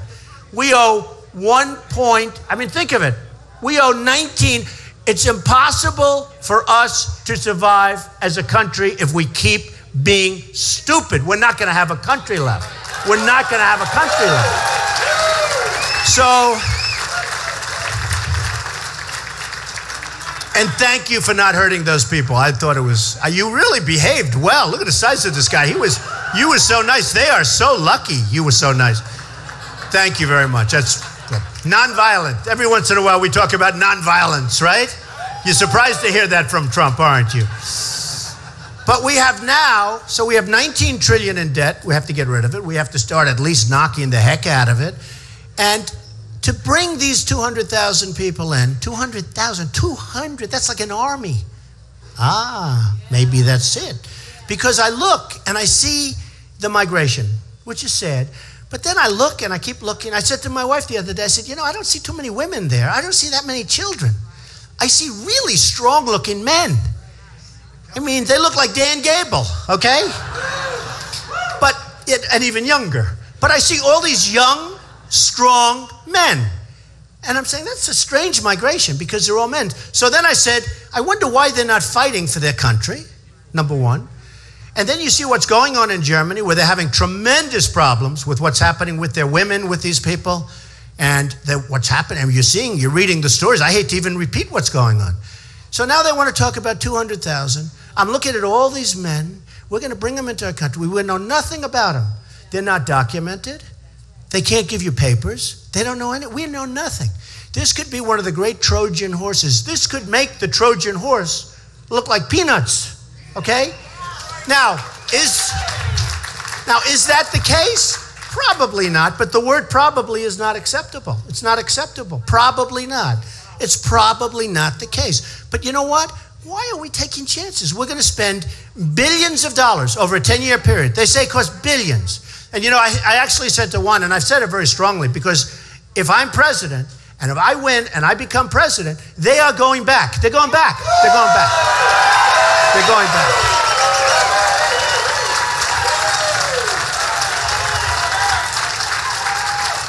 And one of the talking heads on one of the programs, you know, these talking heads, they get paid a lot of money. They don't know what they're doing. Don't forget, they're the ones that said, he'll never run. Then they'll say, he never files his financial. He won't do it because maybe he's not as rich as people think. And it turned out I'm much richer. I did file him, and I filed him on time. It turned out they said, oh. Then they're saying all sorts of things. Well, he won't last long. So when I started, I went to 8, and they said, he plateaued. Then the next week, I went to 16, right? And they said, oh, well, but that's a plateau. Then I went to 20 to 24. I mean, we had a poll today. I think it's 35 or 34. It's crazy. I want a plateau now. I'm satisfied. Hey, you know what? We want a plateau. But, you know, you look at it and you look at the thinking that we have and the thinking that we have going on in the country and what's happening. And we have to run this country with heart, with tremendous heart, with tremendous heart. We're going to repeal Obamacare and replace it with something much better, much better, much better. I don't know. I guess you people know very well. You see your premiums are going up 25, 35, right? Right? They're going up 35%. One person was on the other day, 51% increase in premiums. Your deductibles, forget it. You might as well, you're going to be dead by the time you can pick up. The deductibles are so high, they're unacceptable. So you really don't even have insurance if you think about it. We're going to repeal it. We're going to replace it with something great. We're going to get rid of the boundaries. You know, I have thousands of employees in different states. If I go to one state, I can't really go outside of the boundaries. You know, they have an artificial line. We're going to take care. So, you know, it's sort of interesting. We're building a wall at the border, but for insurance purpose, we're taking those walls down. Because what it means, I never actually thought of that before, but we're going to do the opposite. But what it means, you don't get bids. I get like one bid. And they say, take it or leave it. Oh, we'll take it. You get no bids. You get no bids. You feel like a jerk. And what happens is when those artificial lines wrapped around New York State, and you know who's making a fortune with Obamacare? The insurance companies. They're making a fortune. Now, they would rather have that than have where they can bid on all 50 states. They can bid on 50 states and beyond 50 states. They can go anywhere. They would much rather have a monopoly in Iowa. They'd much rather have a monopoly in New York or South Carolina. I was in New Hampshire the other day. They want a monopoly there. Than have the right to bid where you have 20 people, 20, 40. The only thing the government should be involved with there is the strength of the company, because we want to know if there's a catastrophe, if there's a catastrophic event, if there's some bad times, that they are strong. Other than that, we don't want any involvement. We don't want any involvement. And you'll be able to have your doctor. Don't forget the 28 lies. 28 times President Obama said, you can have your doctor, you can keep your plan, you can do everything. It's a disaster. It's very unfair. And I actually said, why aren't you suing the country? Because Obamacare was a total fraud. The one bad thing, you know, as bad as it is, everybody knows what I'm talking about. Whose premiums have gone up? Everybody? Yeah, everybody. So everyone knows what I'm talking about. And I said, why isn't somebody suing? It's a fraud. Because it was sold based on a fraud. And even the Democrats, they don't want any part of it. They were sold. They were even convinced. Some of these senators and all that had a vote, they were convinced that, you know, all of these things would happen. It was a total fraud. Turned out to be. Remember the guy who did the plan? He turned out to be a liar, and he went to the class and he was bragging about how stupid the American people are. Everybody forget. What was his name? Remember? Correct. And everybody was talking about it. Well, that was about a month. That wouldn't lasted a month because there was great anger. But now nobody remembers him. But he was telling everybody, you know, what a bunch of dopes the Americans are. He was actually saying it, that he pulled the sheets over their eyes. And he bragged. Unfortunately, somebody was taping his conversation. You know, that's a killer. That's a killer. But, you know, for some reason, we have so many other problems, if you look, that we've forgotten about that. We've forgotten a little bit about Obamacare, how bad it is. But you're not going to forget soon because you see what's happening with your premiums. And when you get to 16, the next president has to be great. Thank you very much. No.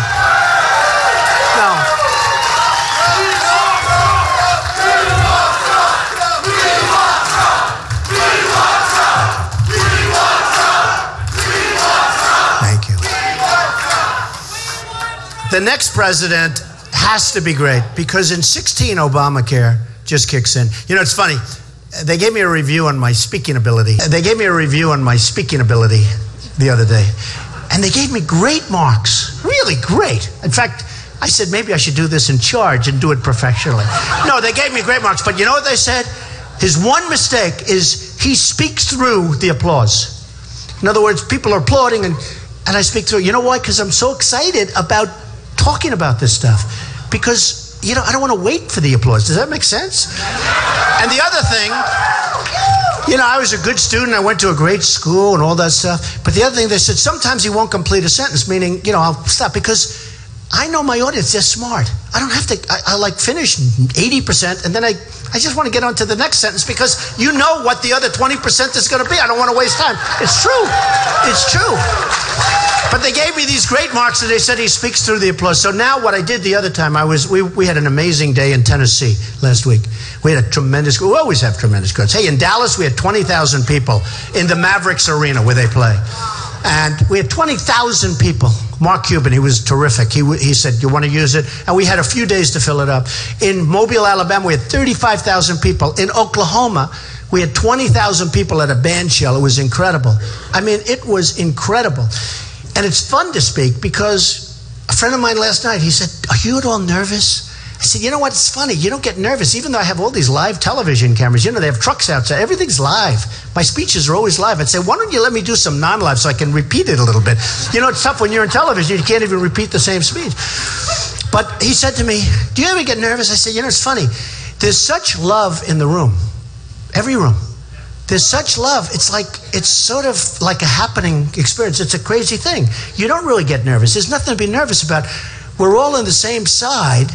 And there's a great feeling in these rooms, not only here, but if I go to any other place. I mean, in Dallas, 20,000 people. I'm sitting there with a little thing like this.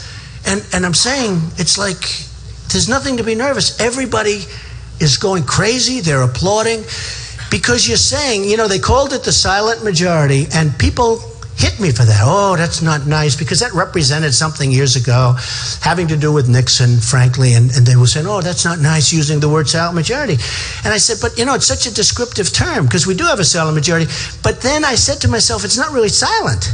It's really not. I mean, you see yourselves, it's not a silent majority. It's really a very, very aggressive, noisy society now.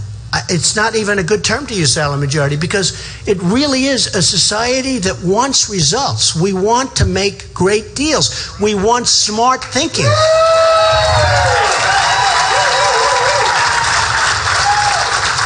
We want smart thinking. We have people in office that are being nice, incompetent, being less nice, they're stupid people, or they have another agenda. Now, I don't even think it's the other agenda. I mean, a lot of people in this room say there's another agenda because it can't be that. You know why? You say nobody can be that stupid, so it has to be another agenda. And a lot of you people would disagree. You'll say, oh, well, it is another agenda. I think they're stupid people, honestly. No, honestly. I really do. I just don't think they know what they're doing.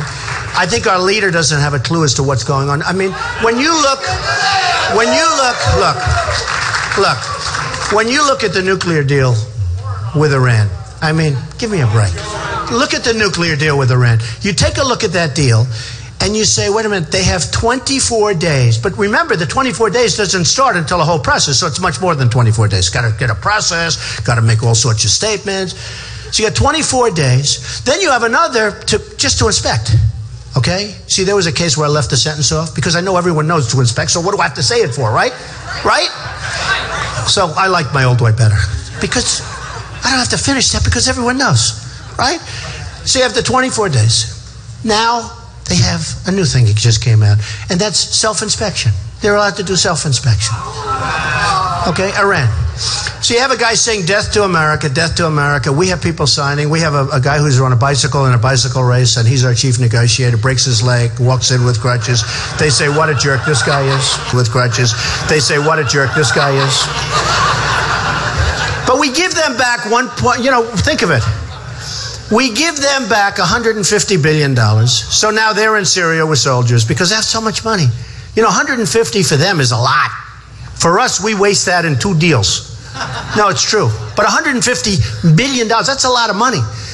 So they're going to be a world terror. They're going to be a real world terror. They're going to have nuclear weapons. Because after the 10 years, they're not going to wait that long, but after 10 years, everyone agrees it's really going to be open season. And they're going to have a lot of things. Our prisoners, so one of the things, look, nuclear is so important. My uncle was a really great, brilliant guy. He taught up at MIT, Massachusetts Institute of Technology. He told me years ago, the power of what will be nuclear is going to be so devastating. And he's right. He was so right. It was a long time ago he told me that. So right. But you look and you say, okay, this maybe isn't the most important, but it's important psychologically. We have 4 prisoners, right? Now, we have 4 prisoners. It was 3. Since then, it's 4. But when this whole thing started, you know, they've been negotiating this thing for years. Any deal takes that long to negotiate, and we gave up on every single point. You know it's no good, but it takes years. This could have taken a week. Somebody said how long? 1 day. But give it a week. We've been negotiating this thing for years, and ultimately we kept walking away. We never walked away. We walk away from the points. We say, okay, you can have it. Here's us. Okay. Could we have this? No, absolutely not. Okay. This is us. We didn't win anything. We didn't win anything. Like a bunch of really dumb people, we didn't win anything. But you have the 4 prisoners, was 3, now it's 4.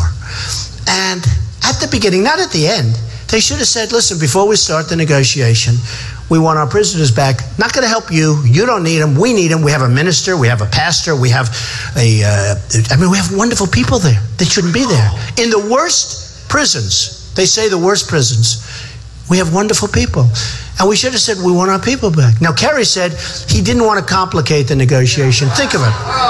Think of it. All you have to do is say, folks, before we start, here's me. Who would be better at this, me or them? Huh?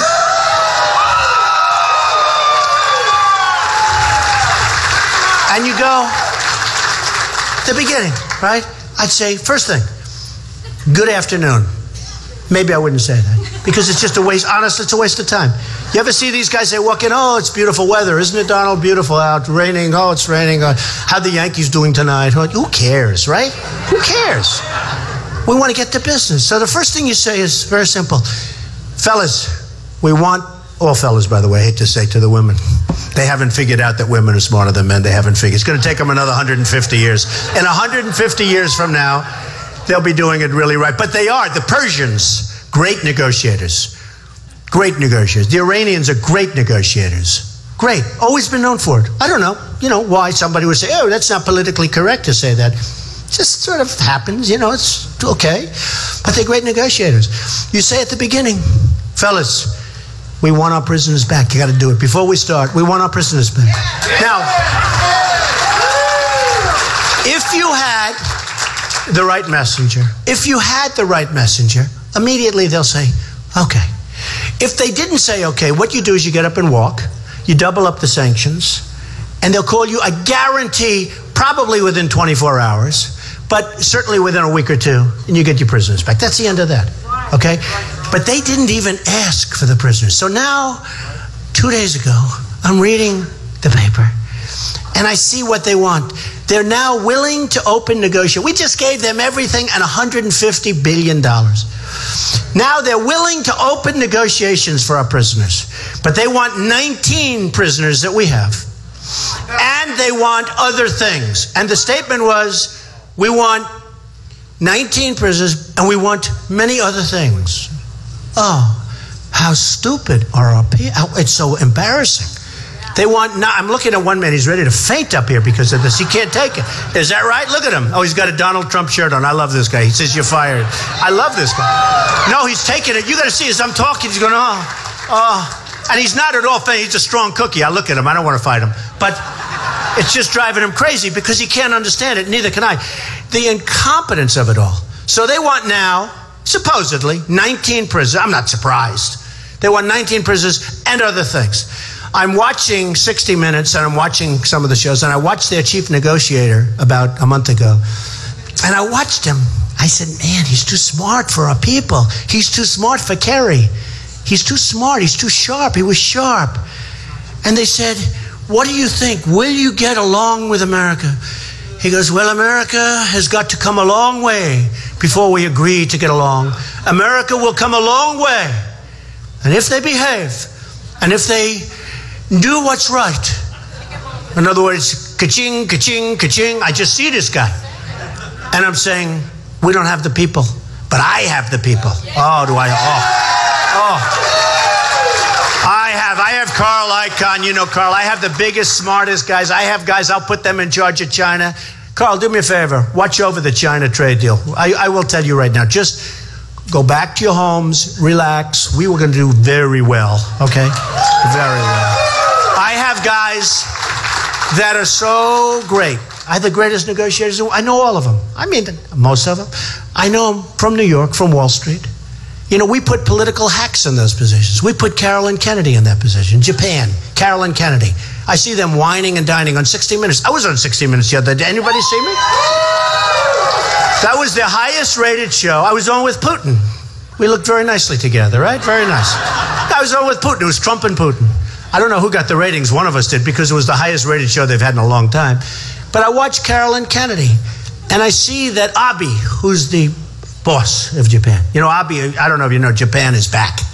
They're doing this monetary manipulation, their currency manipulation, big league. They were the kings, now China makes them look like small time, okay? But Japan is really back. And I see them whining and dining, Carolyn. That's not for her. It's not for her. Because her position over there, the ambassador, that's a very important position, especially with Japan and a couple of countries. You know, in certain countries, more important. She doesn't know anything about negotiation. And I see them whining and dining her state dinners. She's going to give up everything. I go to Los Angeles a few weeks ago. I see the biggest ships I've ever seen with cars coming in from Japan. Massive amounts of cars. And they're coming in like it's a Long Island Expressway off the phew. I'm going, wow, look at all those cars. And we sell beef. Some comes from Iowa. But you know what happens. They send it back, right? They send it back a lot of times. And sending beef back and forth doesn't work too well, right? I don't know too much about beef, but I know that. Not so good. It's called perishable. But they send it back. You know why? Because their farmers don't want our beef. So they're farmers, and they're very nationalistic. They don't want our beef. So it goes back and forth. But we, in the meantime, so we have, I said this the other day to my people, I want to get U.S. trade balance. I want to see, what do we make with China? Or what do we lose with China? And Japan and Mexico. I did the three countries. So I did Mexico first, because I wanted to see, because everyone says, you can't have politicians, right? How ridiculous. That wall will cost $7 billion, $10 billion. By the way, anything it costs, I could do it for 50%. It'll be twice as big and much more beautiful, okay? Anything. But I watch these politicians. A couple of them said to me today, because Rubio is very weak on immigration, very weak on illegal immigration. Bush is very weak. He said, remember, they come as an act of love, right? They're coming over. In the meantime, they're killing people. You know, it's your act of love. Act of love. Oh, this thinking. We got to get rid of these politicians, folks. Amen. So I said, what's the trade balance? How are we doing with Mexico? And the number was $45 billion a year we lose. $45 billion. We have and that doesn't include all the illegal drugs that come in, which is a much bigger number. That's probably bigger than the 45. And those drugs they go all over the place. Chicago, New York, all over. Los Angeles. You know, the liberals in Los Angeles love me. They all say, we want to vote for you because we're getting overrun by the illegals. You know, 50% of the new driver's licenses in Los Angeles are given to illegals. They're getting better treatment than our vets. Think of it. So I have guys that are heads of movie companies, and these are very liberal people. You know, these are the people that we read about. They're always endorsing, like Obama. You know, then they don't get invited to the White House to sleep there, and they're angry at him. You know, that's 90% of it. But these are people that aren't big for the Republican world, right? And they're all telling me, Don, they love you in L.A. They're all voting for you. Now, don't tell anyone I said that. But they're all voting for me. They're going to vote for me because they know what's happening. And they have a hard time with it psychologically, but they know what's happening. So Mexico, $45 billion a year. You mean to tell me I can't take $7 billion and build a wall? I know I can. In addition, we give Mexico billions of dollars. Billions of dollars. But the politicians say, like I'm some kind of a baby, you can't ask for that. How ridiculous. Why would Mexico ever think of paying $7 billion to build a wall? And I say, because they're making $45 billion a year, you idiot. It's unbelievable. No, it's unbelievable. So I said Mexico, $45 billion a year, okay? Trade imbalance, $45 billion a year. And by the way, Nabisco moving to, you heard about that. Nabisco leaving. I love Chicago. I love Chicago. By the way, toughest gun laws in the world, Chicago. And people are shooting themselves all over the place, okay? So when these people want to take away your Second Amendment rights, believe me, just refer them to Chicago. Refer them to some of these places. I'm a big Second Amendment person, believe me, the biggest. But no, when they want to do that, just refer them in. So, okay. So Mexico, $45 billion. Then I say Japan, the cars. How much? Trade imbalance. Almost $60 billion a year. Then I say, okay, this is the one I didn't want to hear. Give me China. Give me China. They come back, and these are great numbers. These are accurate numbers.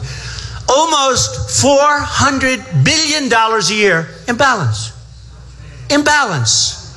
How do we have? Now, they're taking our jobs. They're taking our money.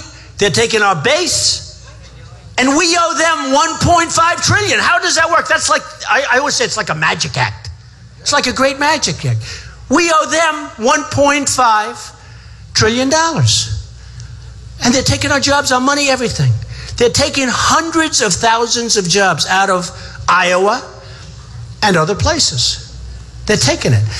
Now, I have China. They're tenants of mine in my buildings in New York. I have the biggest bank in the world. They're great people. From China, one of the biggest bank. By the way, a bank that makes Citibank look like a speck of dust.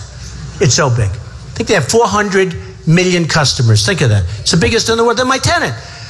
And I say, the lease is coming due. And they come, we want to renew the lease. I say, really? You know, who speaks? Look, because they respect what I'm saying, because they know I'm right.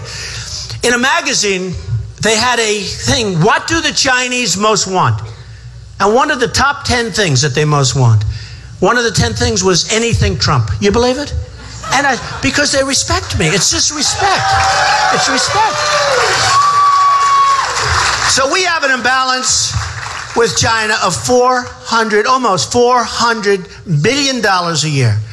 Now, if I can straighten out that one deal, our country's in great shape. I mean, I don't even have to worry about Japan, Mexico. I can just do China. It's so big. It's so big. It's so great. They have created, and I said this to another group, and they actually agreed with me, and these are very pro-China, and so am I. I get along great with the Chinese. Hey, look, they give me $25 and $50 million to buy apartments from me. Am I going to dislike them? No. No, I'm not. I mean, I have a great relationship. The funny thing is the United States does not have a good relationship with China, right? So we fight in Afghanistan, and Afghanistan has great mineral wealth. People didn't know that. Great mineral wealth. And you have tremendous mountains in Afghanistan. Ridges, mountains, and we're over here fighting, and on the other side of the big mountain, China is over there with excavators taking out the minerals. We're fighting, they're taking out the minerals. Who is the biggest purchaser of Iraqi oil? The biggest purchaser is China. Now, we spend our $2 trillion, our lives, our wounded warriors. The biggest purchaser is China. Look, I take my hat off. I'm not angry at them. I'm angry at our leaders. I'm angry at our leaders for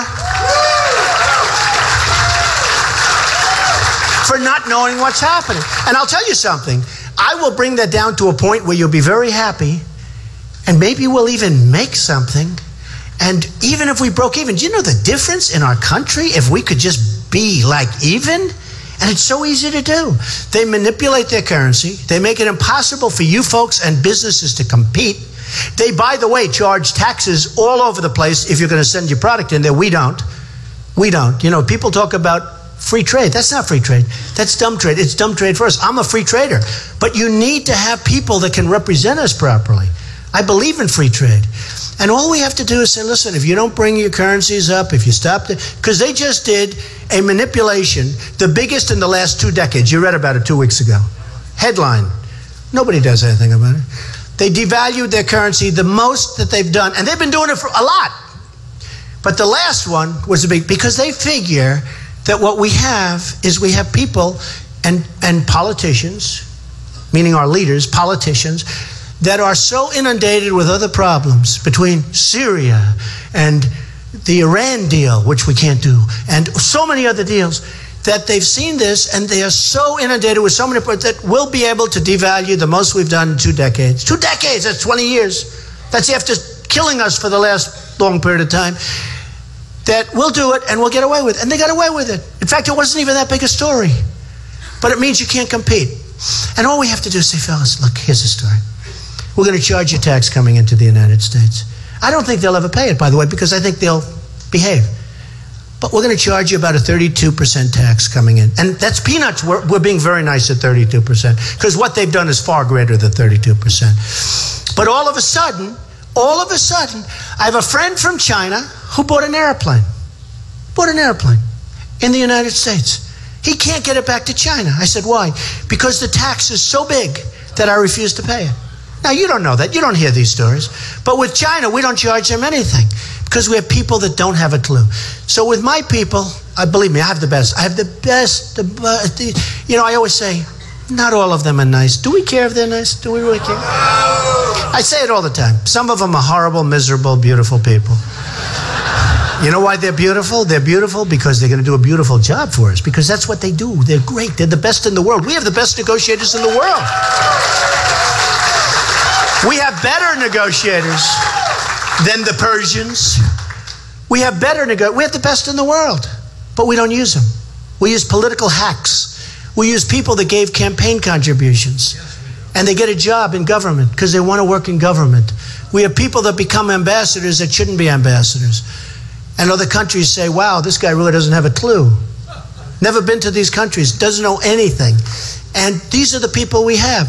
And the nice part is, and I don't know if it's worth it, because it's something that, you know, I'm not used to this. I'm being offered millions and millions of dollars to run. You know, I'm in number 1 position. When you're in number 1 position, man, you wouldn't believe the money could flow in. I don't take it. I sort of feel like maybe I'm as stupid as the people representing us. It's just so foreign to me. No, I don't want it. I don't want it. I mean, I have people, and we take the little tiny women sending in $7, $8, $100, $200. We take little contributions, because how do you send it back? They want to invest in the campaign, and it's a great thing. And if you sent it back, oh, I'm sorry, we're not taking your $7. We're not taking your $322. You know, you can't do it. But so it's little stuff. And I want them. I love those, because that's an investment. That's like somebody proud of the country. But we're not taking the contributions. We're not taking contributions of millions, $5 million from a lobbyist, $2.5 million from these special donors and special interests. And everybody that puts up that money wants something for it. And it's not good for the United States. It's not good for the country.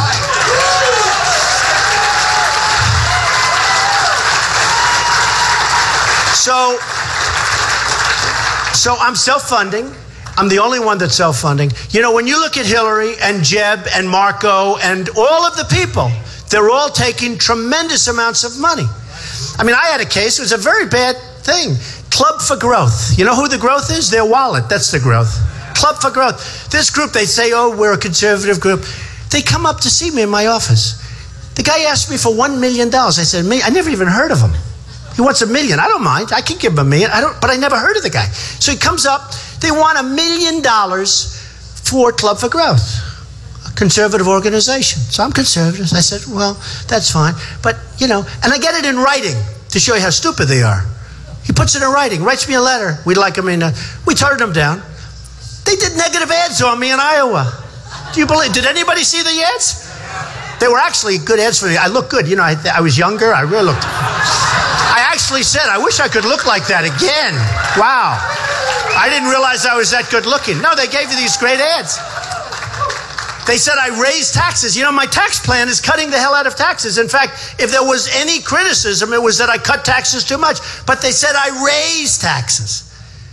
I raised taxes. You know, they came up with all nonsense. And I don't know, I spoke with Chuck, I spoke to my people. They say nobody even talks about it. But think of it. They come to your office, you say very nicely, no.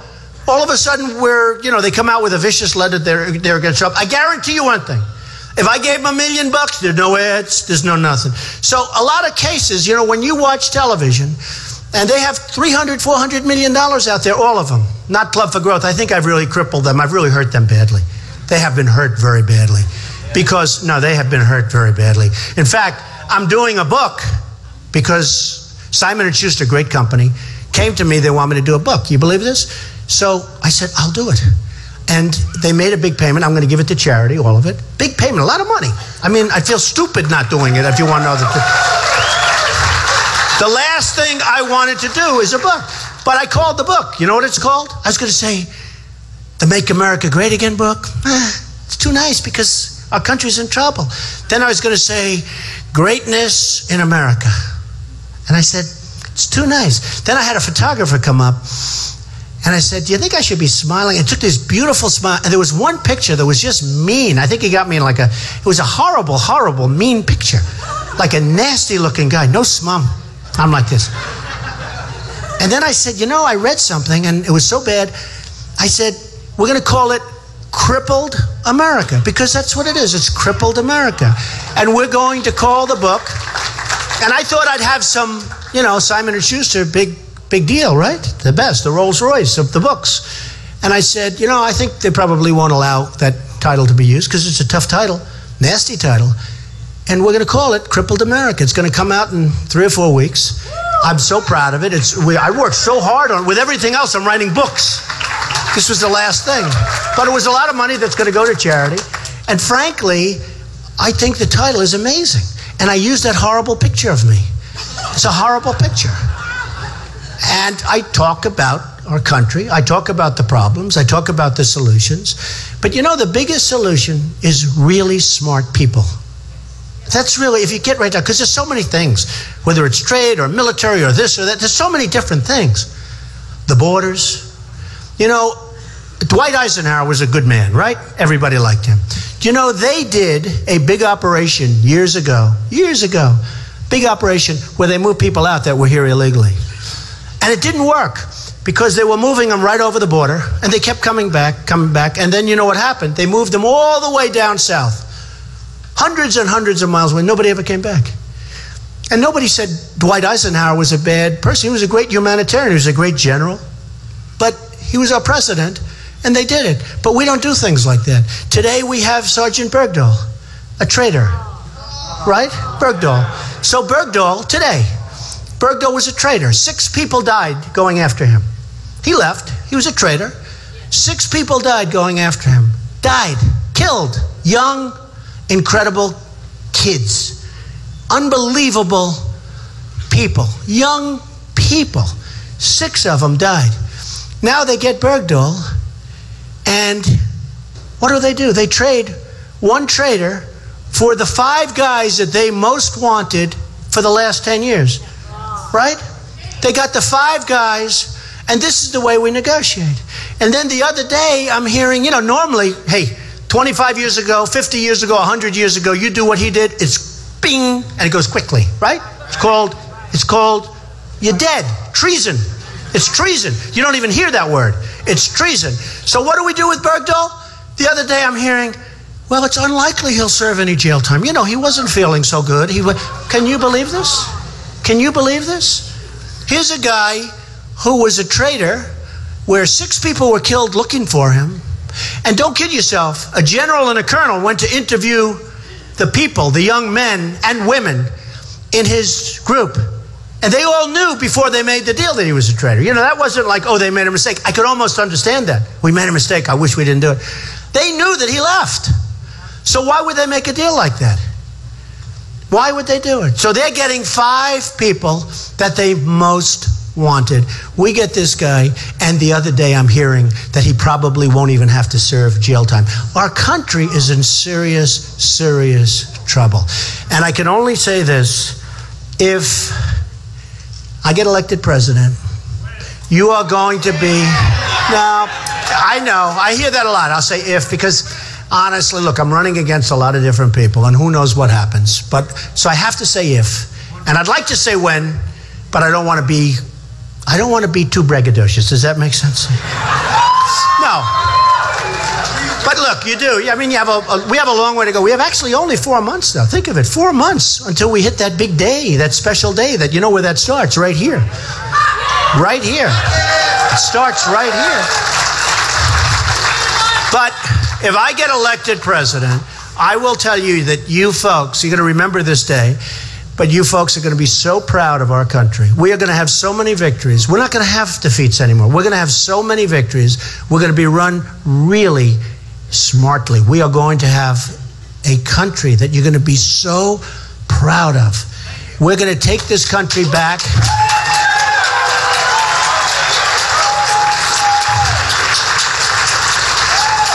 And we have something that's amazing. We have the people. I see the people. I see it everywhere I go.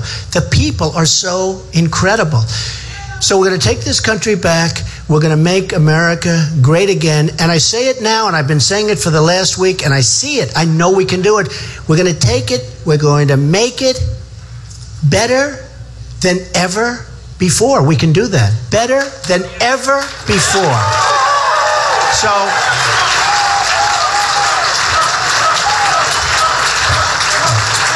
So I just want to thank all of the people in Iowa. We're doing great here. We thank you. I love you too. But we're doing so great in Iowa, and I just want to thank all of the people. And I'll be here a lot over the next 4 months and beyond, by the way, and beyond.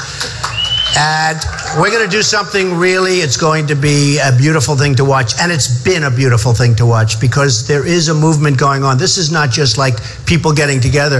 This is a big movement that's going on all over the country, and you know what it represents. We're getting the biggest crowds, the greatest people. I just want to thank everybody, and I will see you soon. I'll be back very soon. Thank you very much. Thank you. Thank you. Thank you.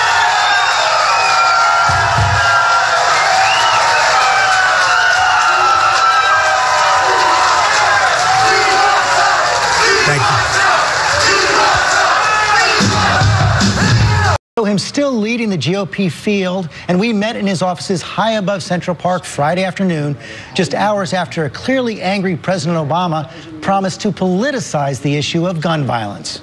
Somehow this has become routine. The reporting is routine. My response here at this podium ends up being routine. The conversation in the aftermath of it, we've become numb to this. Well, he's a great divider. And, you know, you have a big issue between the Second Amendment folks and the non-Second Amendment folks. And he is a non-Second Amendment person. You think he was being a divider? I think he was. I think he was actually being a divider because, you know, George, no matter how you cut it, you have people that are mentally ill and they have problems and they're going to slip through the cracks. And no matter how you do it, no matter how you try it, and if you go back 2,000 years and if you go forward 2 million years, you're going to have problems, and it may not even be politically correct to say. Every country has mentally ill people. Not every country has mass shootings as frequently as we do. But what's interesting is the places, you look at Chicago, it's got the toughest gun laws in the United States. You look at other places where they have gun laws that are very tough. They do, generally speaking, worse than anybody else. I mean, if you look at some of these places, Chicago's a good example, but go to Baltimore, go to various cities where they have very, very tough gun laws. They do terribly. So what would you do about it? You sound pretty passive. No, I'm not passive at all. I can tell you that people say, oh, we're going to stop it. It doesn't work that way. This has taken place, whether it's this type of crime or other crimes, taken place forever, from the beginning. And it's going, you go out 1 million years from now, you're going to have problems. And even if you have a very tough system, you're going to have people that slip through the cracks. And it's a very sad situation, and you have to, great vigilance. I mean, you have to show great vigilance and watch and be careful and security and everything else. But no matter what you do, you will have problems, and that's the way the world goes. That's your answer? We're going to have problems with Yes, you're going to, it's in it. Now, George, I could say, oh, we're going to do this and that, and it's never going to happen again. You have sick people in this country and throughout the world, and you're always going to have difficulty. That's why you have But you're newscasts. Mr. Fix-It. You're Mr. I know that, and I think I'll do a fabulous job, and I will make things a lot better. No matter what you do, you're going to have difficulties. People are going to slip through the cracks. So no new laws, no new gun laws? Well, the gun laws have nothing to do with this. This isn't guns. This is about really mental illness, and I feel very strongly about it. And again, politically correct, oh, we're going to solve the problem, there'll be no problem, et cetera, et cetera. You're always going to have difficulties, no matter how tight you run it. Even if you had great education having to do with mental illness, you educate the community, it's still, you're going to have people that slip through the cracks. And these people are more than slipping through the cracks. These people want to slip through the cracks. So you're going to have problems. It's unfortunate. Let's talk about your tax plan. Yes. Everyone gets a tax cut. Right. More and more Americans will pay nothing at all. But the Conservative Tax Foundation says it will increase the deficit by about $10 trillion over 10 years. What do they know, George? What do they know? I mean, they've been doing this stuff for years. Can I tell you what? They've been doing this stuff for years. They're so off. You look at their past projections. They are so far off. People, this is a very dynamic plan. So not going to increase the deficit? People are going, well, if it works the way I want it to work, it's not, because we're going to bring back jobs. I am going to bring back so many jobs. One of the things that we're coming out with in the next 3 or 4 weeks is cutting. And the cutting is a big part of my plan. So you're going to come up with cuts that will close that hole? We're going to come up with very substantial cuts. And Department of Education, we're going to do cutting. And the economy is going to grow exponentially. You also said that this tax plan is going to cost you a fortune. It'll cost me a lot of money. How do you get there? Well, I'll tell you what, I have carried interest like a lot of other people do. And carried interest is a wonderful thing, but it's unfair, and rich people are getting... That's $20 billion over 10 years for everyone who has it. It's psychologically so important. If the economy grows, we all make it up. And frankly, the job producers make it up. The economy has to grow. Let's dig into this. And by the way, we have to bring back jobs, also part of my plan. According to your financial disclosure, you made what, about $250 million in the last year? 605 million. Okay, 605. The top rate goes from 40% to about 25%. Right. Capital gains comes down from 23 to 20. Right. That's a huge, that's tens of millions of savings. Everybody's going to save, according to my plan. And that money, you know where that money's going? You're not going to be George, paying that more money's taxes, going back into other things. But you're going to get a tax cut. I don't know, because I have very big deductions that are, frankly, some of them are ridiculous. You're entitled to deductions, so I don't know but that I am. I think that probably I'll end up paying more under this. To be honest, I don't think I'm going to. If you look at all of the kinds of deductions that people are allowed to take that you're not going to be taking anymore, including carried interest, that's just one of them, I think I probably don't do as well. But where your family would make potentially hundreds of millions of dollars eliminating the estate tax. Well, the estate tax is a different thing. The estate tax is a very, very horrible weapon that has destroyed many families, in particular farms and things where they make an income and they have a certain value and they have to go out and borrow money, and then they put mortgages on their farms. And it's 20 farms in the last year. Big businesses. George, if you have a business, and let's say it's a business that's not very liquid, and people have to go out and borrow against the business, you are having travesty. And the other thing is, it's a double taxation. The tax has already been paid. I mean, you've been hearing this argument for many years. Your family would benefit, but you're saying it's just wrong. No, I say it's a double taxation. The death tax is an unfair tax because the tax has already been paid. Bottom line, you do accept that you are going to make out well under your tax plan. I don't know. I mean, if the economy is good, if the economy is great, everybody makes out well. Getting any closer to releasing your tax returns? Well, I'm thinking about it. I'm thinking about maybe when we find out the true story on Hillary's emails. You know, I've been saying that for a while. Let's find out the true story. But you know what? And I'm very honest on my tax returns. What is your tax rate? I'm not going to say it, but at some point I'll release it. But I pay as little as possible. I'm very proud to tell you. And I will say this. If this country were properly run, where the money wasn't in shambles, where the deals that they make aren't the Iran deal, where we're giving Iran $150 billion and the deal is a disaster in every single possible way, where everything we do is bad, including Obamacare, which is, by the way, the premiums are up 55% for some people. If our country was properly run, I'd almost feel much better about it, and so would a lot of other people. Let's talk about but I just want to say, I fight like hell to pay as little as possible. I used to watch Romney, who, by the way, really let us down because he failed to win an election that he should have won easily. But I used to watch him try and get his number as high as possible. It's not the way it works. I mean, I fight because that's a very big expense. And one of the problems and one of the reasons I fight so hard is because I hate the way our country is spending my money and everybody else's money. Let's talk about foreign policy. We've seen Russia go heavy into Syria this week, at least 2 days of airstrikes. Yesterday, Hillary Clinton, today, John Kasich, both say we should establish a no-fly zone in Syria. Would you do that? I don't think so. I think what I want to do is I want to sit back, and this does not sound like me very much, but I want to sit back and I want to see what happens. You know, Russia got bogged down when it was the Soviet Union in Afghanistan. They thought that would be quick and easy, and they'll go in, they'll clean it up. You think he's falling into a trap? Well, I think it's not going to be great for them, if you want to know the truth. But let's just look. They got bogged down. It destroyed the Soviet Union. I mean, they essentially went bankrupt. It destroyed the Soviet Union. Afghanistan. Now they're going into Syria. There are so many traps. There's so many problems.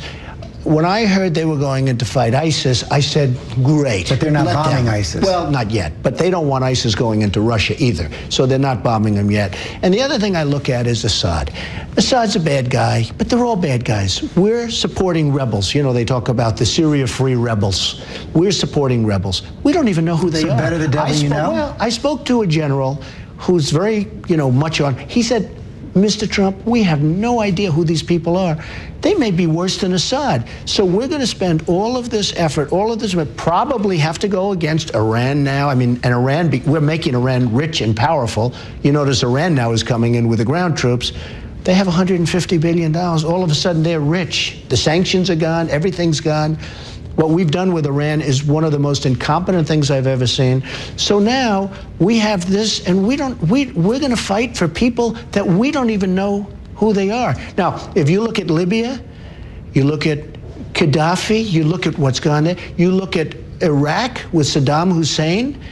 I mean, do you think we're better off now? Because I personally don't. We still do have this huge refugee situation. And a few weeks back, you said we'd have to take some in on humanitarian grounds. But just this week, you seemed to reverse it. You said you're putting people on notice. I want to quote you here. If I win, they're going back.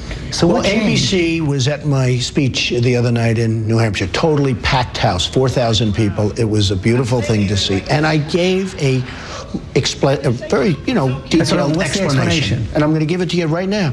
When I heard that, I saw the migration. And the migration was strange to me because it seems like so many men. There aren't that many women. There aren't that many children. It looked like mostly men, and they look like strong men. These look like physically strong people. And I'm saying, where are all the women? Where are all the children? Okay, and a lot of people, by the way, excuse me, a lot of people have said the same thing. But when I heard we were going to take in 3,000, which was the first number, as you know, then I heard we were going to take in 10,000. I sort of said, well, okay. Now I hear we want to take in 200,000. We don't know where they're coming from. We don't know who they are.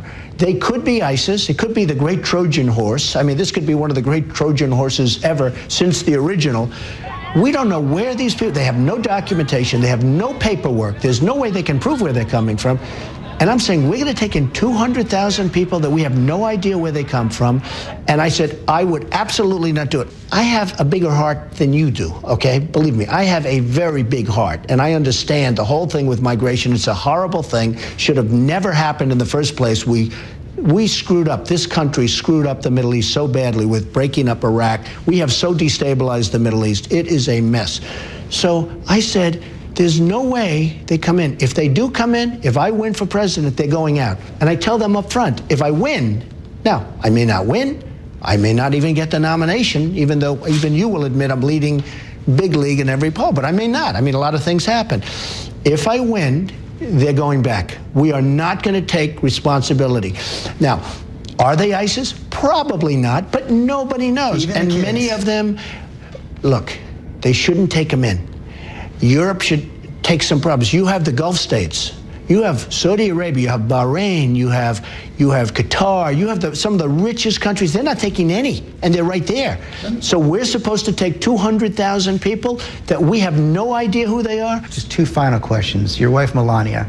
A lot of the country saw her for the first time this week, People magazine. Yes. Talk about what kind of a first lady she would be. We've seen a lot of different models. Michelle Obama, Laura Bush, Hillary Clinton, all had their own styles.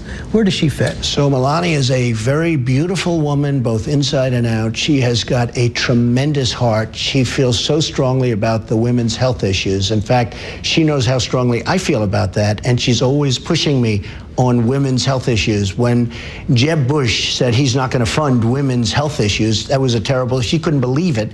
And she told me about it when I got home. He then said he misspoke and he made a mistake and he's going to. But she couldn't believe it. She would be so great on that. And so would Ivanka Trump. She feels the same way. And they both want me. They said, Dad, you have such respect for women. And they say, you cherish women. You have such respect for women. You got to speak more about it, because there's nobody that cares more for women than you. My mother was one of the great people ever in my life that I've ever met. And I have just amazing admiration and respect for women. I think Melania would be unbelievable for women and for the country. Finally, you talked about the polls, a lot of good polls. You're still in the lead. Ratings breaking records every time you go on television. And this led Dan Henninger, a Wall Street Journal columnist yesterday, who says you're a master of timing, cited Atlantic City, and says this is as good as it gets for you. Quote, Mr. Trump should retire to his skybox and enjoy what he has wrought. Well, I've had a lot of fun doing this, and I guess it's more fun when you see the kind of polls that I'm getting, and I think they're now higher than ever. And a lot of that is dissent. I mean, people are very, very unhappy with what's happened with politicians, how badly they're running the country. They're all talk, no action. I've dealt with them all my life, believe me. You know that because you've covered me in my previous life. You've covered me for a long time. But I'm really enjoying what I'm doing, and I think we're having a very big impact. And one thing I'll say, a lot of people are watching that would not be watching. When you look at the debates, when you look at CNN with 23 or 24 million people, they may have had a couple of million or 4 million, maybe. You look at Fox with 24 plus million people. So I think I'm doing a great service. But you've also said you're not a masochist. So if the polls do start to turn around, do you get out before you get beat? It's not a question of polls. If I felt that I was doing badly, if I felt that the polls were, and I think polls are reflective. I mean, right now I love polls because I'm winning everything. I'm even winning, we just got one from Florida. I'm killing the governor and the senator from Florida. I mean, it's been amazing. Texas winning everything, winning every state, winning every national poll, and big league. If that changed and that went in a different direction, and if I thought that I wasn't going to win, like there are numerous people running right now, they're not going to win, okay? I would certainly want to get out. I'm not a masochist. I'm not somebody that needs to do this for other reasons. If I thought I was doing poorly, I would think I would want to do that. Now, I will say, right now, I'm loving it. I'm having a lot of fun. And you know, the most important thing, it's not a question of like, it's a question, I want to make America great again. We can make it great again, George. And I think we can actually make it better than ever before. I've never said that. But I think we can make it better than ever before. And that's what I'm most excited about. Not polls, I'm excited about the end game. The end game is making this country great again. All right, thanks to Donald Trump. Much more ahead on This Week. Well,